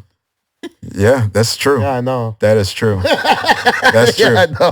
So they would be. So you is it safe to say they'd be coochie whipped? Yeah, pussy whipped. Pussy whipped. Yeah. Yeah, coochie whipped. Yeah, pussy whipped. Yeah. Coochie whipped. Vagina whipped. Pussy whipped. Yeah. Pussy whipped. Cat. Yeah. I'm gonna die over here, man. Hold on. Let me catch myself. Oh man. I know plenty of homies that been pussy whipped. I don't like that shit. Yeah, it's a bad position. Because like a lot of times when it comes to being pussy whipped, it's like the woman's no good. But like you're just so pussy whipped that you just become a yes man and have her walk all over you. Because both men and women can be walked all over by the other. Right. That isn't true though. What do you mean? That the girl's not like you said, she's not a good person or something. There's not always that being pussy whipped is from a girl that ain't shit. Right. Sometimes you can be pussy whipped from a girl that is good. Yeah. But there are, I would say most of the time niggas are pussy whipped. The term pussy whipped comes from a woman that doesn't appreciate you to the same degree that you putting her on this pedestal. Okay. Why is being pussy whipped? Yeah. I'm gonna keep my comments until next time. Because someone might have experienced good pussy whip. I know. Because she's a good person. Right. That person was so pussy whipped. Camera cut. Now that's the end of episode 21. You start peeling the layers back. Yeah, you start peeling it back a little bit. You know what I'm saying? I put my private investigator hat on. You start peeling it back just a little bit. Due to experience and knowledge, I start to figure things out here and there. But I won't continue. I will not continue. You know what I'm saying? Hey, I mean, shit, I'm just saying, though. I'm just saying. Yep. But yeah, man. No, I think, I just want to bring that up because that was a good one. Shout out to your homie. Shout out to Yasin, man. That was a supporter question right there. He helped that segment. Right. Yeah. But yeah, man. You want to keep going? What time we got, man? What time we got? 7:22? I can't think of one. I have to look one up. I mean, we could bring up the whole, Brittany Renner situation. We already reacted to that a little bit. We did. And everything else. Oh, yeah, that's right. That's old shit. Whatever. We beyond that. We moving forward. What, you get... Did you have anything to get off your chest? Me? Yeah. I will when I get off the mic. Oh! Hey, look, I'll tell you, she's vibing right now. She's good. Yeah, no. You know what I'm saying? She's going to come back. You're going to come back and talk again. Sure. Yeah, it's cool. It's a good vibe. Yeah. You know what I'm saying? And it's therapeutic. I feel like this podcast is therapeutic. I do. It's a good way to kind of just get some stuff off your chest, talk about some shit. Yeah. Because think about, Cuz said in the beginning or towards the beginning of the episode, people that watch this, they're subconsciously and or just flat out blatant consciously relating to you about your experiences, your perspective. So we have people that watch this that listen for gems. You know what I'm saying? They'll be like, oh yeah, I feel Christina. Yeah, I went through the same shit. Damn, I'm glad to see that she's able to talk about it and maybe I can learn something. You know what I mean? People take that in. I mean, maybe next time I'll be a little more open. I mean, I could have it's your first one. It's your first time. And that's what I was about to double. More real shit. Yeah. I'm just it's your first. Into it. That's what I was going to piggyback off of. The fact that you're I'm going to be honest. She wasn't feeling the most comfortable about starting this if you can't tell already. Right. If you can't tell already, at the beginning, she was kind of but she's opened up. You see how as we gone on, she's been chilling. And there's other people that I want on our platform that are nervous and stuff like that. To that degree, I don't know if I feel comfortable about talking on the platform and being posted, and I don't know what people are gonna think about me when they see me talk about these certain things or just see me in general and everything else. And they already they kind of so when they see someone like you on the panel that felt the same way, but it's still just it's inspiring. It's inspiring. Okay, but just warning. I mean, if I'm on the podcast in 2-3 weeks or something, I mean, I might not have any filter.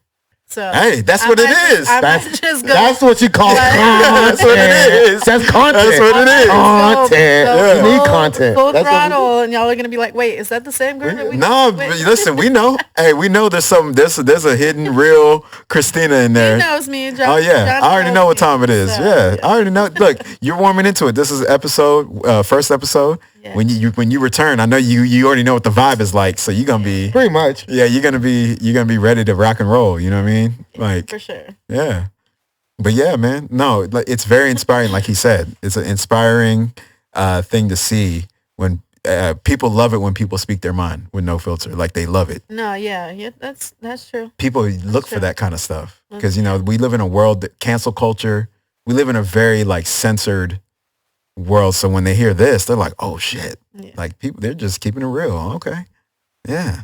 There's a market for this stuff. There's people that seek this, But yeah, man. So while we're talking about dating and relationships and everything, so I could be a controversial guy, especially on Facebook. This is what started us. Me and my cousin, we used to always be posting certain shit on Facebook. Shit that might ruffle feathers because it's the type of shit that we talked about on this episode and the type of shit we talking about in general. And like, you know, when you post shit like that on Facebook, people feel a type of way. They feel like you're attacking them and all that stuff. And because like, of course, our friends are gonna be people that are in these type of spaces like sex work or like talking about racial shit or politics and everything else. Yeah. And my point is, damn it, one of my posts is that I talked about a term that's been coined recently called hoflation.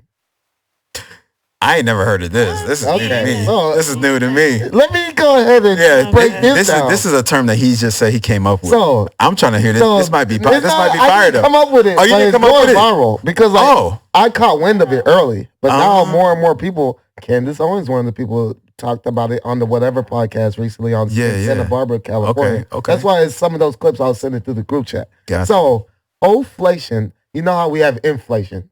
And that's what the problem is with our economy right now. Like, prices keep going up and shit. Yep. But hoflation is, the definition is a man has to work 5 to 10 times harder to get women, 5 to 10 times harder than their grandfather had to get women 5 to 10 times not as feminine as their grandmother. So they have to like most of these women are masculine, alpha, assertive, disagreeable, combative, and but they still demand like a top tier guy. And this guy has a grind to become top tier just to settle with a woman that isn't as wholesome and like nurturing as their grandmother was, which is hoflation. So it's like a rise of more promiscuous, combative, like inconvenient type of women. There's a rise of that, but then there's more guys. There's guys that like the average medium. You could just be a construction worker, and that's enough to be the provider and the man. But like women look down at a construction worker now. So you have to become that man. You have to be some type of boss-like man, or have like a significant enough, respectable job where you're making 6 figures plus to still find a woman that might have an OnlyFans, or a woman that has a past where she might have been ran through. And that's all that shit. And that's so backwards to me because that's a lot of those types of women are not high value. Yeah, but yet but they expect high value man as a low value woman. Exactly what you said. But see, and that's bullshit because that's setting an unrealistic standard for themselves. Like that's why a lot of those types for everybody else. Right. And they mess it up for everybody else. And those types of women end up being lonely. Right. They don't end up getting no legitimate man in their life. Right. They shoot for something they can't hit. You know what I'm saying? Chelsea lately. What's her Chelsea Handler, whatever her name is? No, Ebony K. Williams. You remember? Oh, that too. Yeah, she was talking about how she wouldn't date a bus driver unless he exactly. Unless the bus driver owned the bus. Unless he owned the bus company. Yes. I swear to God. That's what she said. She's like in her 40s plus. Yeah, and she's in her 40s plus talking like that. She's like, that's pathetic. I won't date a bus driver unless he owns the bus company. Exactly. That's horrible. Yeah, that's what she said. That's what these women are saying. They're like, yeah, you damn right. That's horrible. I'll never settle. Like when you hear women say, I'll never settle and all this stuff. And that creates a culture. All these women ain't shit though. I mean, wisdom talk. That's coming from a woman. I was just saying. Because like when we say that shit, you already know. How dare you? You already know. All this other stuff. You already know. You talk. Only God could judge. You already know. Nah, these women ain't shit. This girl's based. Yeah, I know. I'm telling you. Someone wipe her up. I know. I'm just saying.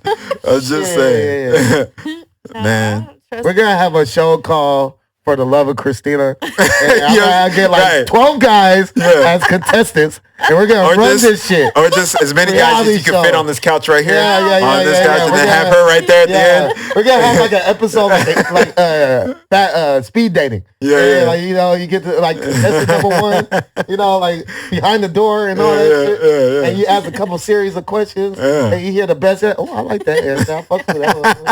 I'm telling you, because you the one, Daniel, son. Yeah, you're the one, Daniel, son.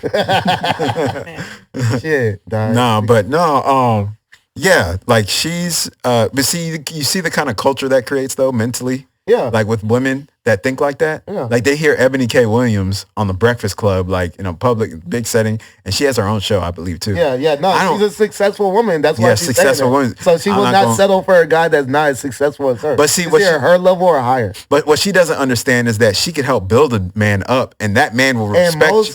And she doesn't understand as well. I'm sorry to cut you off. Is that just to say what you say is that she's on a tier where most people in general, men or women, they're not on a tier like that, right? So your pool of selection is very fucking limited and small to begin with. So why not build a man like yours? Yeah, why not build him up? Because you could actually, if she was on some real boss lady shit, she could be like, man, I can get with any dude, and I'll build him up to be greater. Feminism's about equality, and I'll build him up to be greater than me, right? And then you could build a king, right? Why can't you think like that? So exactly. So that's why I'm looking at you. See, you already see what I'm coming at because I brought up feminism. No, but see, here's the deal. It goes back to what about her specifically. She's the type of woman to like do that kind of shit, but she does it for the wrong people. That's been our problem. Yeah. That's been her issue. She's willing to get in the mud. Let's go into those comments right now. Let's see what. No. She's the one that get it. She's willing to get into the mud and like help, like build and establish. I always do it for ain't shit niggas. Yeah. Oh yeah. Right. Ain't shit niggas. Trash. People that work Trash Bandicoot. Trash Bandicoot. Yeah. Straight up. I like that. Trash Bandicoot. Straight up. That one in college. People that work for waste management. Ooh, like literally. Literally. No, hold on. I want to say, I should have done that. No, you're good. Waste Management is a great company. Facts. Shout out to the people working at Waste Management. Those are still. People sleep on like trash, the trash people and all that. That's why I think of construction. No, they go. No, it's a good job. It was a bar. It was a bar. You're dropping a bar. You're doing. You're not literally saying those guys ain't shit. No, you're just saying like no, not at all. Right. But you're saying like waste management type of trash ass dudes. Yeah, it's a metaphor. It's a metaphor. Yeah, you're using. We got you. We got you. You're not saying we got it. Yeah. But like that's a great example of hoflation. That's a great example of hoflation, though. You help me out to get back on the hoflation thing, which started this topic. Is that those guys are not valued anymore. Like those guys, like they're waking up they have to be at work at 5 a.m. Shit, earlier than that sometimes. Yeah, like 3, earlier than that. Because they're not getting out to like 6, 7 at night. 3, 4, and they're doing that shit 5 to 6 days a week. Facts. And they're grinding. Busting their ass to one day hopefully be able to provide for a family. Yeah. I'm but just then saying. all the women that they meet don't take them seriously as soon as they find out that they work for a trash company. Exactly, and that's sad. That's a good point. I wonder how much turmoil and strife and obstacles meant people like that, out here in real life right now that work for like a trash company. That's why I speak up. When they meet women out in public, they like, hey, so what do you do? Like, oh, I work for a trash company. And I think those people. I speak for those. They make some decent money. I think they make a decent amount of money. They do. Some of them making like. But these women expect. Yeah. They want facts. It's Yeah. It's spot on. Because like they like the status of the job as well as the job, like what the job pulling in. The label of the job. Yeah. Because like these guys, like, so the average income in our country is like $37,000 a year. That's the average. Yeah. So these trash people that are working these full time and working throughout the years, they're making like $80K plus. Yeah. They get paid. People don't know that. Really? Yeah, they get paid. Like, a lot of them. Pipe and sewage people are making 6 figures. Yeah. People don't know that about like working in the sewers, like for working pipelines. Yes. Like plumbers. Yeah, like, plumbers too. Yeah, exactly. Them as well. They're all making 6 figures. Yeah. But when you hear that he's a plumber, you're like, oh, that's what girls usually are like, oh, but this man's 6-figure man, he could provide. That's what I'm saying. He can provide for your ass. On him because he's a plumber. It's like ignorance is bliss. Right. But then this dude's a producer making like maybe $30,000 a year, but it's the title, it's the label, right? He's a producer though. I know. He's a promoter. Or he hosts his festival. It's the flashiness, like $35,000. Yeah, it's the flashiness of the title. Yeah, exactly. It's the status. It's the the flashiness. It's the opportunities you could get. Yeah, I could go to this show or that show or be in the studio with this artist or that artist. Right. It's just fucking crazy. Damn, man. And that's what creates hoflation. Yeah, you're right. Because while they keep on messing with these ain't shit niggas, and just keep racking up their body count and just keep fucking with these ain't shit niggas. Yeah. By the time they want to finally settle with a good guy, Yeah. a real ass nigga that will provide, why should that guy settle with you while you are just get ran through when he wanted you? You're just like not taking him seriously. Why would he want you at the end? Right. That's No, like, I agree. He had to grind and grind and grind while you're just like, nah. Yeah. I'd rather like do it that. Yeah. Like, exactly. And now, like, as a last resort, you're like, Right. you're supposed to be settling with that guy. He's like, man, you wasn't with me shooting in the gym. Shout out to Drake. For that. Like, he wasn't. No, there's a relationship. Like, why would I want you at the end if you wasn't here for the grind? Yeah. And that's always been my gripe too. And like, that's why I'm so passionate because I have some homies that work with trash. I have some homies that work construction. And I even have a homie that does pipelines. Yeah. And now all them niggas make more than me. But them niggas struggle more than me. Right. And so I was like, what the fuck? Because I'm a supervisor at BMW. I'm making like 48 to 52,000, 56, depending on how much hours I work throughout that year. That's how much I make a year. Damn. So it's slightly above average. That's how much I make a year. That's not bad though. It's not bad at all. But I hit when it comes to like talking to women when I'm with those friends. I have better results because they hear I'm a supervisor at BMW. Ooh, BMW, you good? Wow. What you know about this? That's horrible. I know. Just because of the BMW. Yeah, right. they hear BMW. Ooh, they hear the title. name and then it's just like it's on from there. Right. That's fucked up. Man. You wanna like I said, women ain't shit. But we might have a misogynist. We might have a misogynist. We might have a misogynist on it. No, we love it though. Hoes and tricks. You're trying to get up, right? You're trying to go to the. You want to go to the restroom? Yeah, take a break. Yeah, go to the restroom. Yeah. We can keep going. It's just when you go out the door, take a right, and you'll see a sign. Yeah, on the door there's a lot of restroom. restrooms. There's a lot of restrooms you can choose from. Yeah, do your thing. Yep. We promise we won't talk about you when you're not here. I'm just kidding. But yeah, man. No, yeah, that's bullshit. Guess. Yeah. I'm telling you, man. Like Christina is awesome, man. Yeah, she's cool. Yeah, she's cool, man. Like but to keep it on point though, like with the like that Ebony K. Williams mentality. That's what I like to call it. It's Ebony K. Williams mentality. Ebony K. Williams. We gotta coin bullshit. that. Yeah. We gotta coin that one. Yeah, right there. She about to get famous on this podcast because I would just refer to that. Imagine if she was like if this was to catch enough fire that she caught wind of it and she reacts to us. Yeah, who the fuck are these niggas? I know think they are these nothing ass niggas. I bet these niggas are broke as fuck. I know. Or she might even mention the fact that I mentioned how much I make. Yeah. See that nigga? Should laugh at that. I wouldn't even date that bitch ass nigga anyway. You gotta feel his mutual, you old hag. Yeah. Facts, motherfucker. Shit. Nobody wants your motherfucking ass anyway. Women are the problem with our society. Nobody wants your ass anyway. Yeah, that's why you're still single and doing shit like that. Right. Going on get some cats. Right. Get some cats in your life or something. That's what's gonna happen. Kevin Samuels say, "Buy a cat, die alone." Yeah. Damn. R.I.P.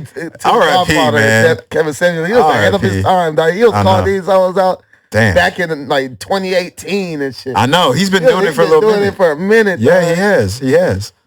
And like one of my homies, when I was working at Costco back in like 2019, 2020 to 2021, like even the earlier times when I was working there, he was bringing up Kevin Samuels. I never heard dude. And I was like, I'll check him out sometime, Yeah. He would bring up the type of shit he'll talk about. I'm like, damn, this nigga Kevin Samuels, he's been reckless. Like, damn, this nigga is like on it on these girls. Like, I entirely agree with it because I'm like, I'm not used to guys just ripping women like that. I'm like, whoa. But then like when you see it, and you see these type of girls that would come on his like not just panel, but like on his screen because it'll really be like calls or something, I think like that. Girls would call in and try to get a measurement of what type of ideal guy they could get. Right. And like the type of delusion on these women. And disrespect too. It's like, damn, delusion. I see why he goes off on them because they deserve it.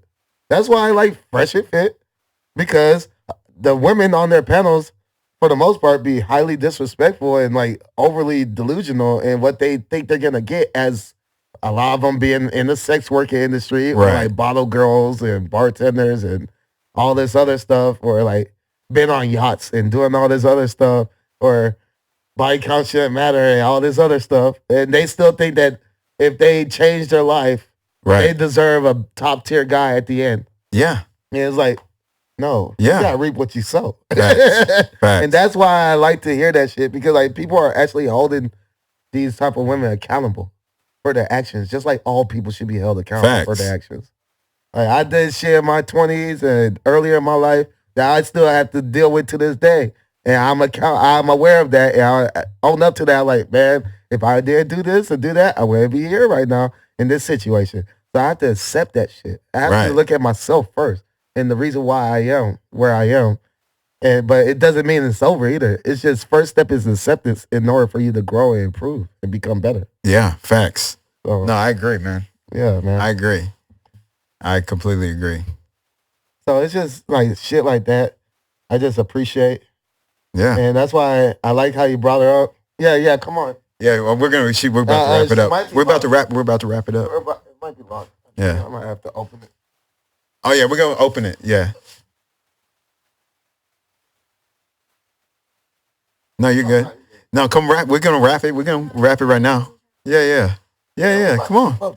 We gotta close it. We gotta do this is a show. You know what I'm saying? No, you're not rude. I mean, we understand. People got lives and shit. Yeah. I mean, this is only your first time. You're gonna come back, and then we'll have a lot more time to like do. You know what I'm saying? It's all good. Don't worry about it.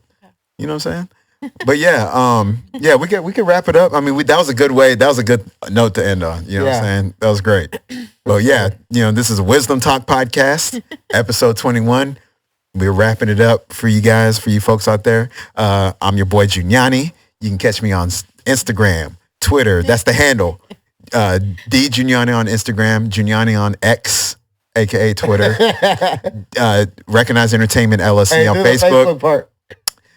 Personal Facebook, fuck you. I love that. Yeah. What? Because I have a business Facebook and I have a personal page. Recognize Entertainment LLC. You do? Okay. Yeah. So I let people know that, but my personal, it's like, fuck you if I don't know you. I love that shit. But maybe I might open it up depending on, who I meet in the future or whatever. He says that every episode. Yeah. Personal Facebook, fuck you. I love that shit.